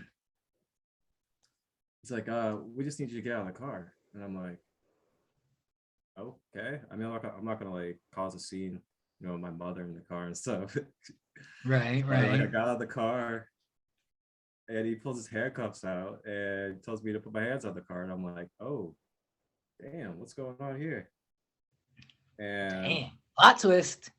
I'm like, what's going on? He's like, oh, you know what's going on? You're about to find out. I'm like, Oh, what? damn, don't say shit, man. What a So I fucking. have no idea what's going on. Yeah. They start walking me back to the van. You hear the K9 in the back barking and stuff. Damn. We want to talk about like just plummeting into like a nightmare void type of place. I don't know what was going on. My Yeah. mom was in the car. I get set in the van and man, I look up. I look over to the side and the dude that I sold to walks up and he's got a vest and a badge on. And Damn. he's like, do you remember me? And I remember him saying that. And I remember it just like, it like echoed through my subconscious. And I was just like, damn. Mm-hmm. Ah. Like total ego death, defeat, like just it was The end. over in that moment. Like life was over. Cause you gotta think, man, when you're living that type of lifestyle, like everything's all high and like it's always high, and it's like, oh yay, I'm gonna go see my boys and this and that, and Right. then all these other things. Next thing you know, the flip of a switch, I get pulled over by my mom and I'm looking at the guy that I was selling to, and he's a cop with a badge on. Yeah, that'll switch up your mood real quick, amongst other things. So that right there, that was a huge fear Yeah. that the universe made me face and actually experience. Oof. And going into this journey of that fear, it it really pushed me to be firm in who I was, to be firm in the spirituality that I had been practicing. Mm. And when I got into there after being arrested, Yeah. And something about like when you're in jail is that there's this limitation upon what can be done and what you can do. So Okay, yeah. I imagine jail comes with a lot of limitations. so people tend to be a little more open and vulnerable there, Oh, more true. susceptible to learning. That's why, Yeah. people will be reading books in there, or Fuck people around will and change be, their lives. yeah. So, you throw me into that little crevice right there. And this is where finding that blessing in disguise within all of this really came in, is understanding who I was already Mm. before I went in there, and understanding when I was in there that it was more so of a mission from a higher sense of me to not only share, the knowledge and the light with other inmates in there, and be a supportive, uh, so to say, like not like a guide. I mean, kind of like a guide, but more of just like a stable rock for other inmates to come to, in a Oh, place okay. where it's basically total darkness, and there's not other people in there with positive mindsets. So Right. to Yeah. be that stable, always optimistic, always positive, always meditating, always showing these spiritual virtues, to be that and embody that within a system like that was a big light work mission of my Right. soul. So were you like that before you went in and it Yeah. allowed you to Yeah. keep So that light, or did you learn that while you were in there? so back when I had originally got into the trouble, and like got set up, I had already been in, I guess, like what you would say, like the beginning stages of my awakening or my self-awareness. Mhm. And I had a really good friend of mine, his name was Jonathan, and he was like really into like pretty much everything, like everything that has to do with like scripture and text and Mm. stuff like that. Like he was studying that stuff, Hebrew. uh he knew about like Babylon. He knew all about like the Greeks and Egypt, all that stuff. Yeah. um I started really hanging out with him a lot, and he had already known about Reiki. He already knew like yoga practitioners, stuff like that. So being around him a lot really opened me up to that side of things. And he was also someone, like, we were both involved in the same stuff, going to festivals and all that stuff too. Yeah. But him specifically, he was really, really big on all this stuff. And I kind of gravitated towards that naturally. And we just started hanging out every day. And as we were hanging out every day, it was just awakening and pushing more of my what's the word? I guess like the raw, like spiritual nature. It was like pushing that out of me. Mm. And I was really liking that and like loving it. So like I was learning meditation practices through him. I was learning like breath work through him. He introduced me to Reiki and yoga, all that good stuff. He, Yeah. So it sounds like this guy had a good hand in it. yeah, absolutely. He definitely catapulted me in the beginning stages. And yeah, he also went and did like his shamanic initiation, which was really cool. So like he would come back and he would just like start sharing like different techniques with me and stuff, like Ah, real like passed down from elder shamans, like techniques like that that that's people dope. usually don't just get passed down to them without being, in those type of environments. So Mm-hmm. I'm very grateful for that, and it's beautiful to be able to accumulate what's usually the secrets, but to accumulate those basically in everyday life for me. It's definitely a blessing, and I'm very grateful for that. But yeah, so this was around the same time that I started hanging out with him. It was like 2014, 2015. Okay. And this was simultaneous when the legal trouble happened. And he Mm. was actually a pretty big support system through that as well. And by the time I had went in, because what originally happened was we paid, like me and my mom, we paid like thousands and thousands for an attorney.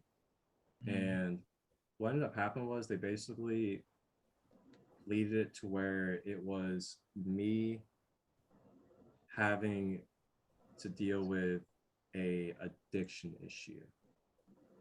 So they Oh, were pretty much saying like I was feeding my addiction by selling. right, You know, right. So that was your loophole out of it, right? Your allegedly, legal loophole. allegedly. But so they gave me a house arrest for 3 months, probation, and then 4.5 years of prison on the shelf. Now, Mm. if you don't know what that means on the shelf is saying like, if you mess up on probation, you're done. You're gonna go do your time. This is Okay. your one and only opportunity, you know. But it's still gonna be on your record, even if you do like complete probation and everything. Like it's still on your record. It Okay. ain't no like snitch program. But so I get through the house arrest and the probation, and I do good on probation for a while, and then I end up hanging out with some of the same old people, and I wanted to be such a beautiful light to them, and I was like, I've been sober for this long. I feel like I can hang out with them, be like a positive influence. Sounds like you outnumbered, my brother. So I was over there one night. They cracked open the bottle of the Kraken, and I remember I drank on it, and I was just like, hmm. They pulled out the blunt, and I was drunk, and I remember next thing I was like, you know what? I think I can hit this one time, and I'll be fine. I'll fail the drug test. I'll hit it one time. So I hit it one time. Next thing you know, I hit it on the next rotation. Next thing you know, I'm hitting it until it's done. Yeah, And I wake up the next morning. Next thing you know, my full blown cravings for it are triggered again. And I'm just like, damn, dude, like, I'm gonna need some more of that weed. yeah. That's And then that's I a just end slippery up falling slope. into that cycle. Mm-hmm. And then I got into a really bad cycle where I was pretty much, oh man, this was like such a terrible cycle to be into, honestly. And I forgive myself for doing this, and I've really had to forgive myself for doing it. You know, a lot of times we don't. I think we forget about the seriousness of like what we put ourselves through in the past, Yeah, and we kind of just carry forward, and then we hold this like resentment and this hidden anger towards our own self because of our past. that's true. And I always make sure to forgive myself for things of the past, because I know now obviously I wouldn't put myself in situations that would land me in prison. Yeah. But I had to really forgive myself for that. And I forgot what I was saying at the beginning of that. Oh, sad. What led me into that? Uh, I Oh, think that's repeating good. the cycle, man. I think repeating the cycle is what got you there. Well, I'll tell you what though, man. I'm glad that you forgave yourself because that's the hardest part. That is the Yeah, hardest yeah, part. okay. Yeah, I mean that's a huge part of your healing too, Oh is being yeah. able to forgive yourself. Oh And yeah. sometimes we'll think that we are healed as we're moving on, just because like we mentally are like, oh, okay, yeah, like I can mentally just overcome it. Like that's not really like fully being healed. Right. Um, you gotta be able to really you gotta really be able to go into the fullness of it. Yeah, And man. when you go into that fullness of it, and those feelings that you feel as you're talking about it, that normally that'll typically show you how healed you are when it comes to it. Yeah, exactly, man. If you still kind of like if you take it so seriously still, you could tell that those emotions are still alive and that you haven't really forgiven them so much as you've just forgotten them in the back somewhere. But Yep, they will resurface once you go through the story or whatever, you know? exactly. So going back to the story, um, so I gotten in there, and you always hear about the stereotypes of prison. The stereotypes as in like, the oh, they're gonna excuse my language, they're gonna butt rape you or like all these other Oh, things. All that type of stuff that right. you hear growing up Right. as a male in life about prison. Yeah. So I mean, you want to talk about fear and like, but this is why I'm so glad that I was able to go into that already with that higher sense in me Hmm. awakening, because whew, God forbid, man, if Marcus did not have that higher sense activated in him, I think Marcus would have been just a scared child in that prison, man. Mm, For real. yeah. I mean, it And sounds like a scary situation. I mean, even if it doesn't go all the way worse, just the situation itself is enough to drive fear in you. yeah. So, all right, yeah. So let me lead into that. So wait, how long One, were you in there for though? so I was in there for about 11 months. Oh, okay, okay. Yeah. Pretty solid chunk of time Yeah, to really figure things out in there. yeah, definitely. But what led into that was, and this is all dealing with fear. Um, once I had started smoking on probation, I was failing my test for weed, and they would like keep giving me a chance, but I was stuck in a fear program, a fear programming, in a fear state, which keeps you in a cycle. And this is like, now that I'm looking back at it, I've learned about like what programming is, and like how the matrix, like how the matrices the matrices that we experience are all a different program, and it comes through our mind, and that's what we experience. Yeah. So that's another day for everybody. That's a whole another day. So looking back at it, if I did not had already have the experience of like meditation and Reiki and just conscious living, I don't know how it would have went. It probably would have been very dark. But Yeah. for me, with already being awakened to that side of life,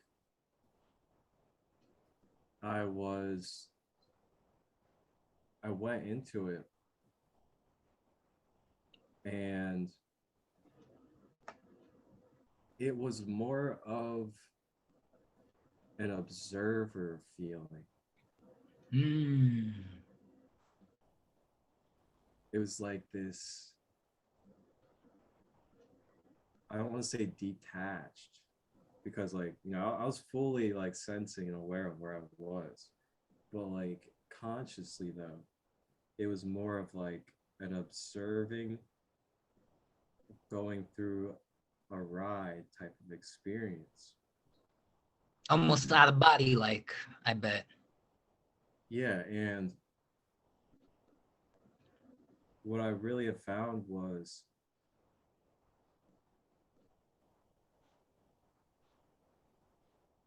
when you get thrown into extreme places of vulnerability, Hmm. that's when our true subconscious nature and like our true self comes out, Yeah, that because base. it's raw, it's bare, it's you can't even think about all of your favorite things or all of these awesome things that people have given you and all that, and like what they're gonna think when you get home. Like all of that is gone. It's just you right here, right now, Mm. and that's it.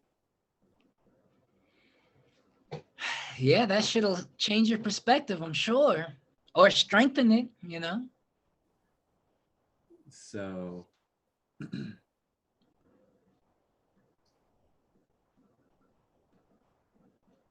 I went in, and it's really crazy too, because I had a lot of moments where I thought about it and I was like, shouldn't I be scared right now? Like seriously, there was times where I really thought to myself, like, shouldn't I be scared right now? Like, I'm about to go to prison, or like I'm in prison. Like, shouldn't I be scared? But then, there was this spiritual sense just over all of it. And it was just this sense of knowing that no matter where I was, no matter what I was experiencing, no matter how light or how dark the place is that I exist and I am a being of light living no matter where I am, no matter how dark the place is. Life is still continuing on. Yeah, it seems like there would be not nearly as many distractions away from yourself as there are out here with fucking everything. Yeah, but I mean, you'd be surprised that a lot of the same distractions out there were also in there as well. And I mean, as long as there's people, bro. yeah. But I found myself in there, and I was never in fear, which is really interesting. Mm. um it was just that sense of purpose, just knowing that my existence alone, there was a purpose. And I just found the best thing to do was just to be myself and to keep doing what I knew to do, that was keeping me, you know, keeping my energy up, keeping me optimistic, keeping me healthy. And that was meditation, going within myself, clearing my chakras, breath work, yoga, working out. I found that these things are, you know, they're free with that. They're free always. And I found that although it's not going to be for, everybody, as long as I embody it and continue to do it in my everyday life like I have, and show by example how it's helping me throughout these dark times, because I'm looking around at my rack, and we're all wearing the same outfit inside a barbed wire fence and brick walls, so we're all in a dark place. But for some reason, this one person right here, he's meditating every morning, and he's always smiling, and I always see him having a good conversation with people. That right there,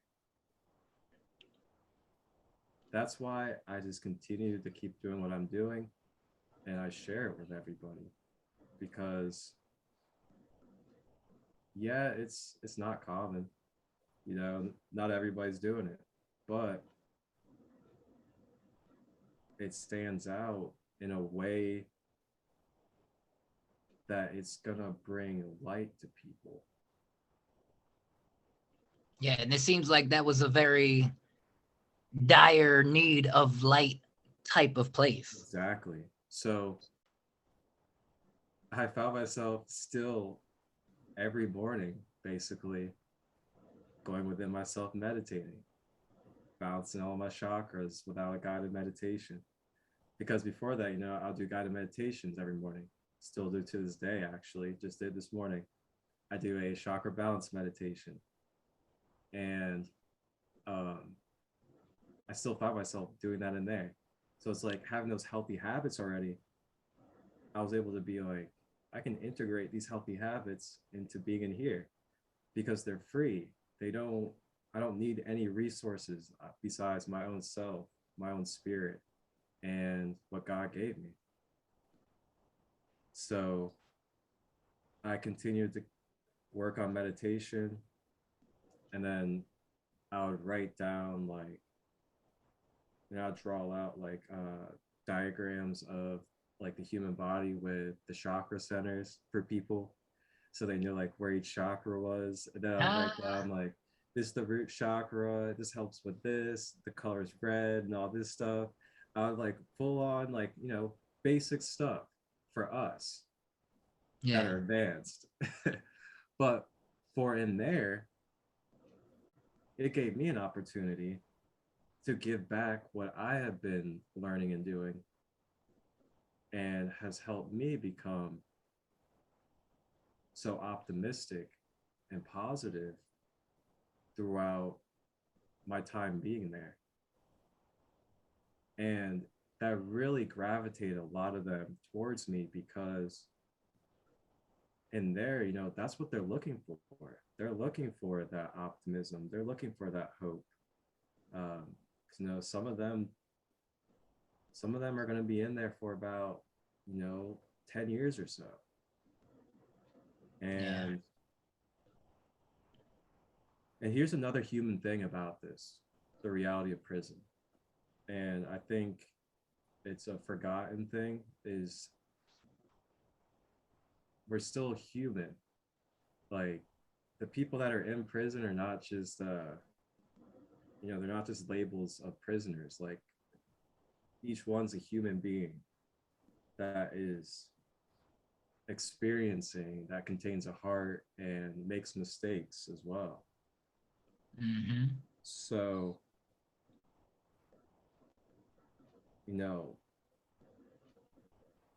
there's really some real times in there of human connection where, dang, I might start getting teary-eyed off of this. But you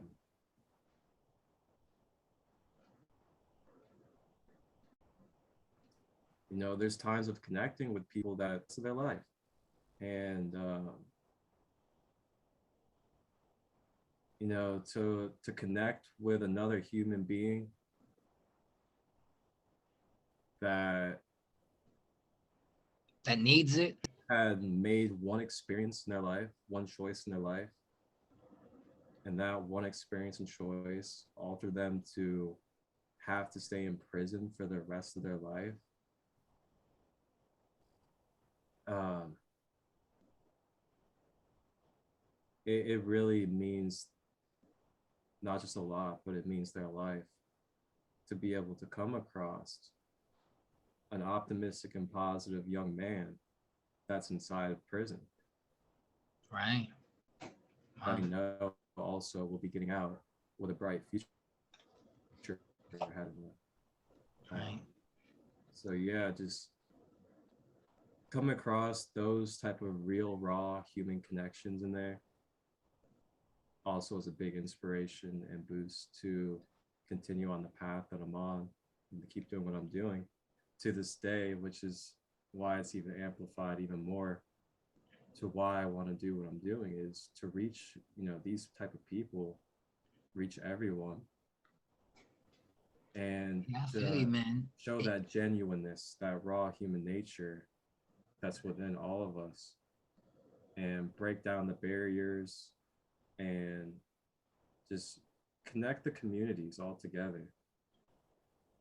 And while doing that, providing, you know, holistic and healthy ways of living. Yeah, So I feel like God gives, I mean, we all have purpose, and to a lot of people that may be a very specific purpose, like, oh, to an architect and maybe like, oh, I was born here to build these buildings, and there's going to be children learning in these buildings, and they're going to be growing up, and I'm affecting, it could be as specific as a task. To some people, purpose could be more broad. It could be like inspiring others, helping them to do that. But it seems like what you got was a very clear message or reminder that the way you are is needed. And that's got to be a healthy reminder in life to move forward. If you ever waver, or if you ever feel like you're getting low, or, if you're like, what, maybe this shit ain't for me, or maybe blah, blah, blah, to have that reminder that you were in such a place like that, where you being exactly how you are was needed. And that's like that that's probably one of the most important lessons that we all kind of need reminders of from time to time. And it sounds like you got a very potent reminder of that, that I'm sure probably, you know, if you're ever, like I said, if you're ever fucking on the verge of some hardship, that is a real strong reminder, that, yeah, listen, the way you are is needed exactly how you are. and yeah, to really be in there and be that type of force within a prison system, it was really self-assuring and um, very confidence. I don't want to say like confident boosting, because it didn't like boost my confidence. It plateaued me into another level of confidence. Like, there's a difference between like having that little fiery, like, oh, I'm feeling confident in myself, like I need to keep Yeah, it yeah. going though. Like, there's like a plateau you reach sometimes where it's like you break through and you just have that deeper understanding of yourself. And You have Right. a deeper sense of your purpose. That came through going to prison. And it really was probably one of the biggest launching points of my life, where it showed me my purpose. Because going into this, I just began learning like meditation and what Reiki was and all that stuff. Hmm. But for me, I was just doing it. And I was just doing it with my friend John and whoever else. But once I got in there, that's then when it became more of, now it's time for you to find your purpose. Now it's Yeah. time for you to see why you had begun taking upon this spiritual path, why you'd started meditating and all these other things. And I started to find out that it really was my gift. It was my mission to share and spread, the knowledge and wisdom of meditation and holistic practices and ways to accessing and activating and becoming our greatest self within ourselves. And Right. when I went in there, I ended up teaching about 7 different people meditation. We go out to the softball field out in the sun, and then we'd sit there and meditate. I would guide them through. We would go through each of the 7 chakras, and then we would just like use our breath to clear them out. And they'd That's sit there just and got to be a beautiful experience, and man. I'm friends with some of them Nice. too on Facebook. So, like, I'm still friends with some of these people that I was in there with. It was amazing. And I ended up doing yoga with a couple of them. Mm. And, you know, there was just a lot of everyday good conversations too. Like, conscious conversations like what we've had today together. Stuff like that. Yeah. You gravitate and find those type of people, the more that you just embody and be yourself. You'll Mm. start to gravitate that naturally, no matter where you are. Because no matter where you are, if there's a population of people, we're all unique, but we're all similar at the same time. As True. long as you're staying yourself, you will attract into your field what is similar, no matter where you are. Yeah, that's a good, healthy reminder too, man. I mean, there's a lot of things that we know, but it's easy to forget, man. Somebody hit me with this silly ass quote, but I really like it. And it's like, yo, sometimes you just gotta remember to remember. I was like, fuck yeah, man. Gotta remember to remember. Because there's things we know, but it doesn't always dawn on us because it may get swept aside or but we gotta remember to remember. Yep. Yeah. Yeah. So yeah, man, I was in there. I did a couple of Reiki sessions in there. It was magical, man. It was magical, and it definitely, as crazy as this could sound, as crazy as it could sound, for me, as a star-seated like individual, you know, cosmic universal energy type of mind. For me, my time in there was almost like a vacation from the world. I'm not even gonna lie. I'm not gonna lie. It was like Yeah. I took a vacation from the world and its problems Mm, because none of it no longer had to do with me. right. And it was like one of those blessings in disguise. Because for someone like me that likes my individual time, because I know how to capitalize on my individual time with, like going into my healing practices and stuff like that. Uh, um, it was almost like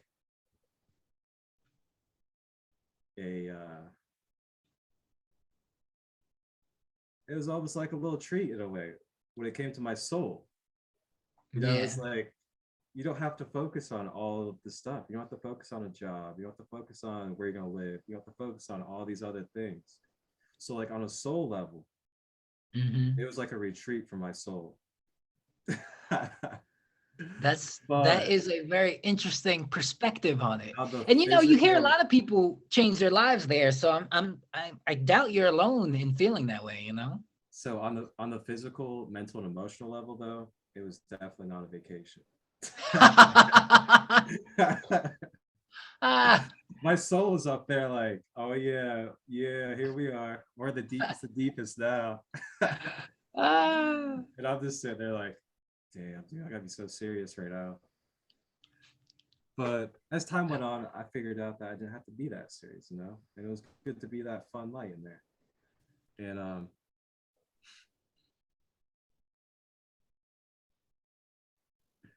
uh, yeah, so it was really great for the soul growth. Really great for soul growth. That's great, man. I guess, everything, as cliche it is, as it is, everything happens for a reason. Yeah, and it really gave me so much confidence in myself. And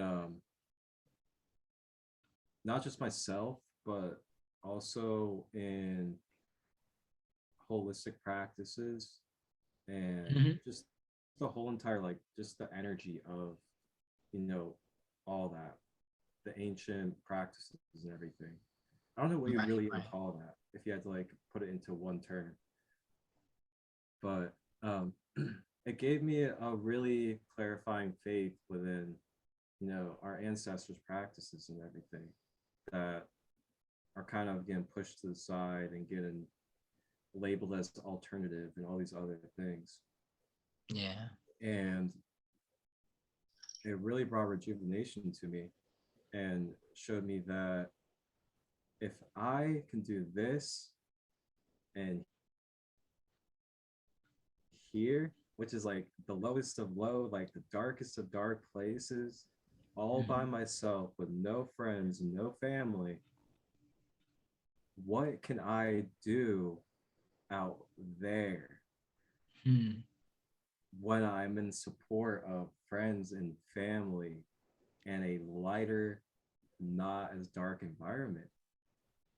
So like when I was experiencing all that and recognized the type of light I had in there, it really showed me like, look, if you could do that here, imagine what you're doing and can do out there with the support for that.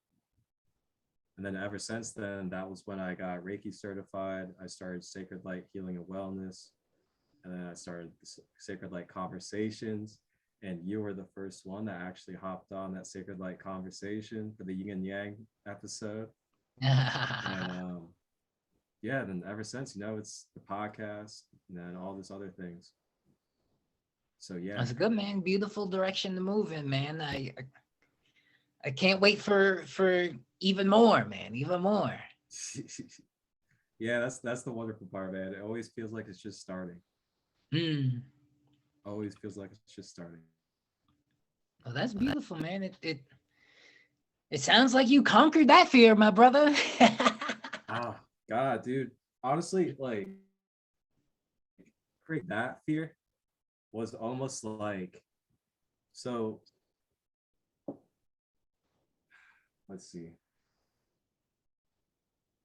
It's like you had to think of it as like a core fear just Hmm. because of how powerful it is. Hmm. And then there's Yeah, like, like other fears that we have, but they're like smaller.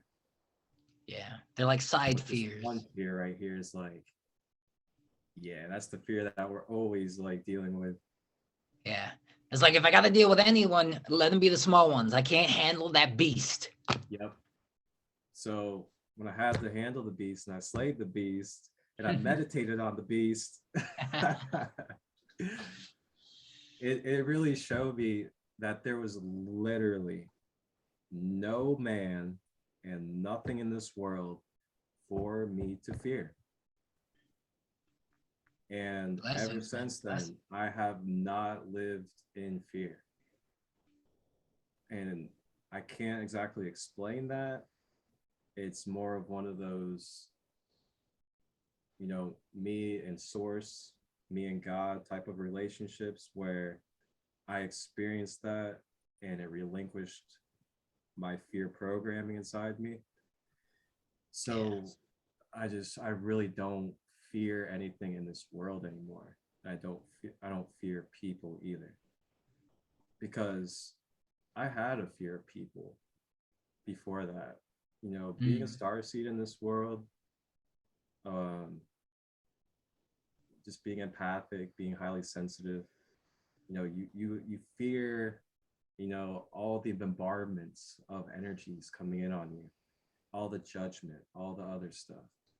I used to be that way. I used to care so much about all of it.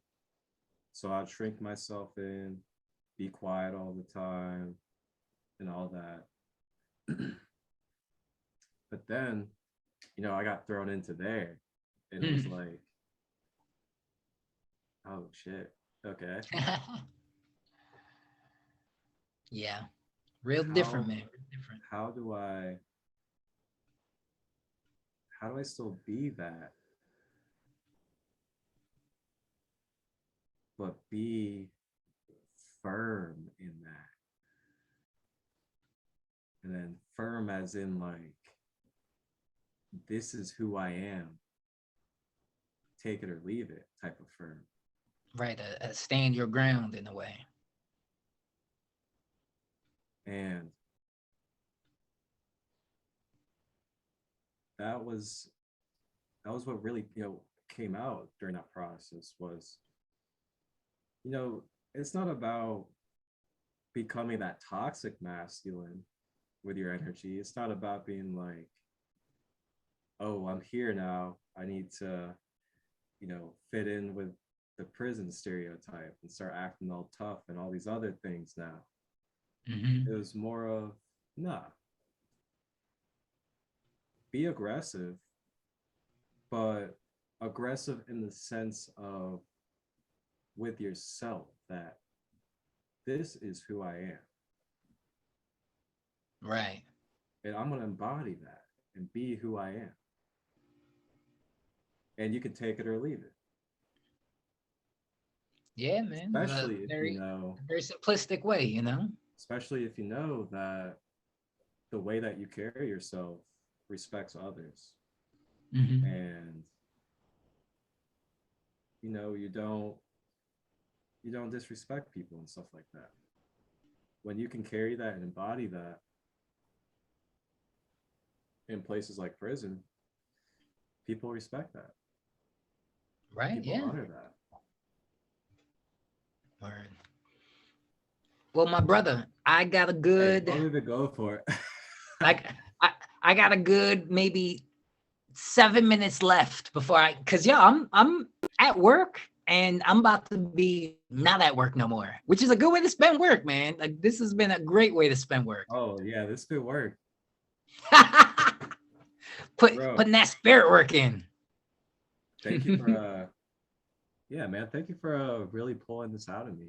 You know, Yeah, I'm glad, I'm man. so You know, used I to didn't hear all these details before, so it's nice I'm that you so felt used like to being I'm so used to being the one that's like, sitting there getting other people to talk about their stuff. So that was really nice. It was really nice reverse change, and felt good to talk about my story again. And yeah. I'm glad you got And the it was good hearing it, man. It's very inspiring, bro. It's very inspiring to be that, you know, because I find it hard to be that person sometimes in relatively easy environments. So knowing that it can be done in, you know, dark places is a good reminder that it can be done.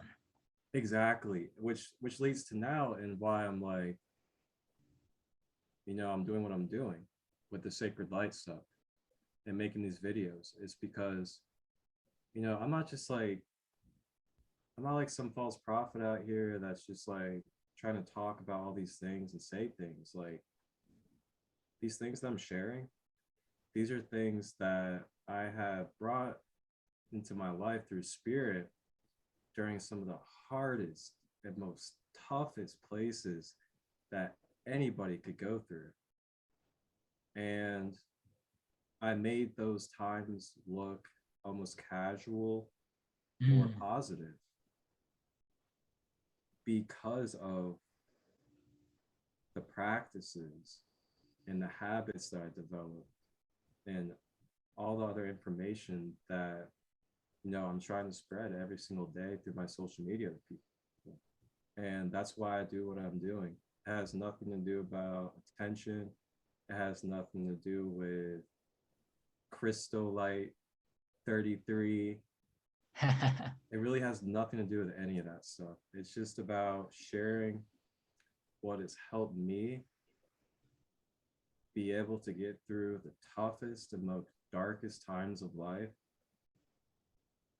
in a way that was at least casual or neutral or positive. And Yeah, man, encourage folks to gather that same inner strength, because it's there. Sometimes it's hidden, but it's there. yep. And finding that hidden potential within inmates in prison, that really showed me like, okay, if you can get people like that to learn, then you can definitely get people out there to learn too. But then I realized when I came back out into the world, I was like, wow, this is a whole other beast because all these people are in the matrix system. And like, people are working all the time and this and that. It's like, Oh yeah. ooh, okay, now I have to try to integrate it to where I can, first of all, even find the sliver of actual receiving in them to be able to get them to take the time to acknowledge trying one time this practice. Like Right, even just right. like, trying to get that little window of trying to get them to try it for the first time is like a whole nother thing. Yeah. So Yes, it is a different beast, man, because I mean, I don't know what it's like on the inside, but I know what it's like on the outside. And there's so much fucking going on. It seems like on the inside with there less going on, it's easier to get inside of someone because exactly, yeah. let me say pause real quick because that was a funny terminology for it seems like there's less buildup around reaching into somebody's spirit because out here there's 1,000 million distractions and it seems Exactly. like in there would be less distractions. Yep. So it was a really good in a spiritual context for me, it was a really good ground for me to um kind of get back into these basic foundation principles and reestablish those with myself and then go back into the world with that reestablishment. So it's like, one of those like reverse type of things, but not Right. reverse at the same time. It's like I was in Yeah. prison, but at the same time, I was like in a self journey and I was reestablishing myself back into the world with my spiritual principles. Yeah, it seems like It's like, different levels or different versions of like integration, really. yeah, because I started losing my spiritual values and principles before I went in there. Because all I was Mm, doing was just getting high and stuff with my friends all the time. right. So then I was losing all that. And then I regained all that when I went back into prison. And then from that regainance was when I kind of was more evolved and started that sacred light and everything like that. And the roller coaster of life, I tell you, surprises galore. Yeah, man. But my friend, I kind of gotta get ready to get going. So thank you for having me. Thank Dude, you for sharing. I'm glad I got to allow this to be your work day.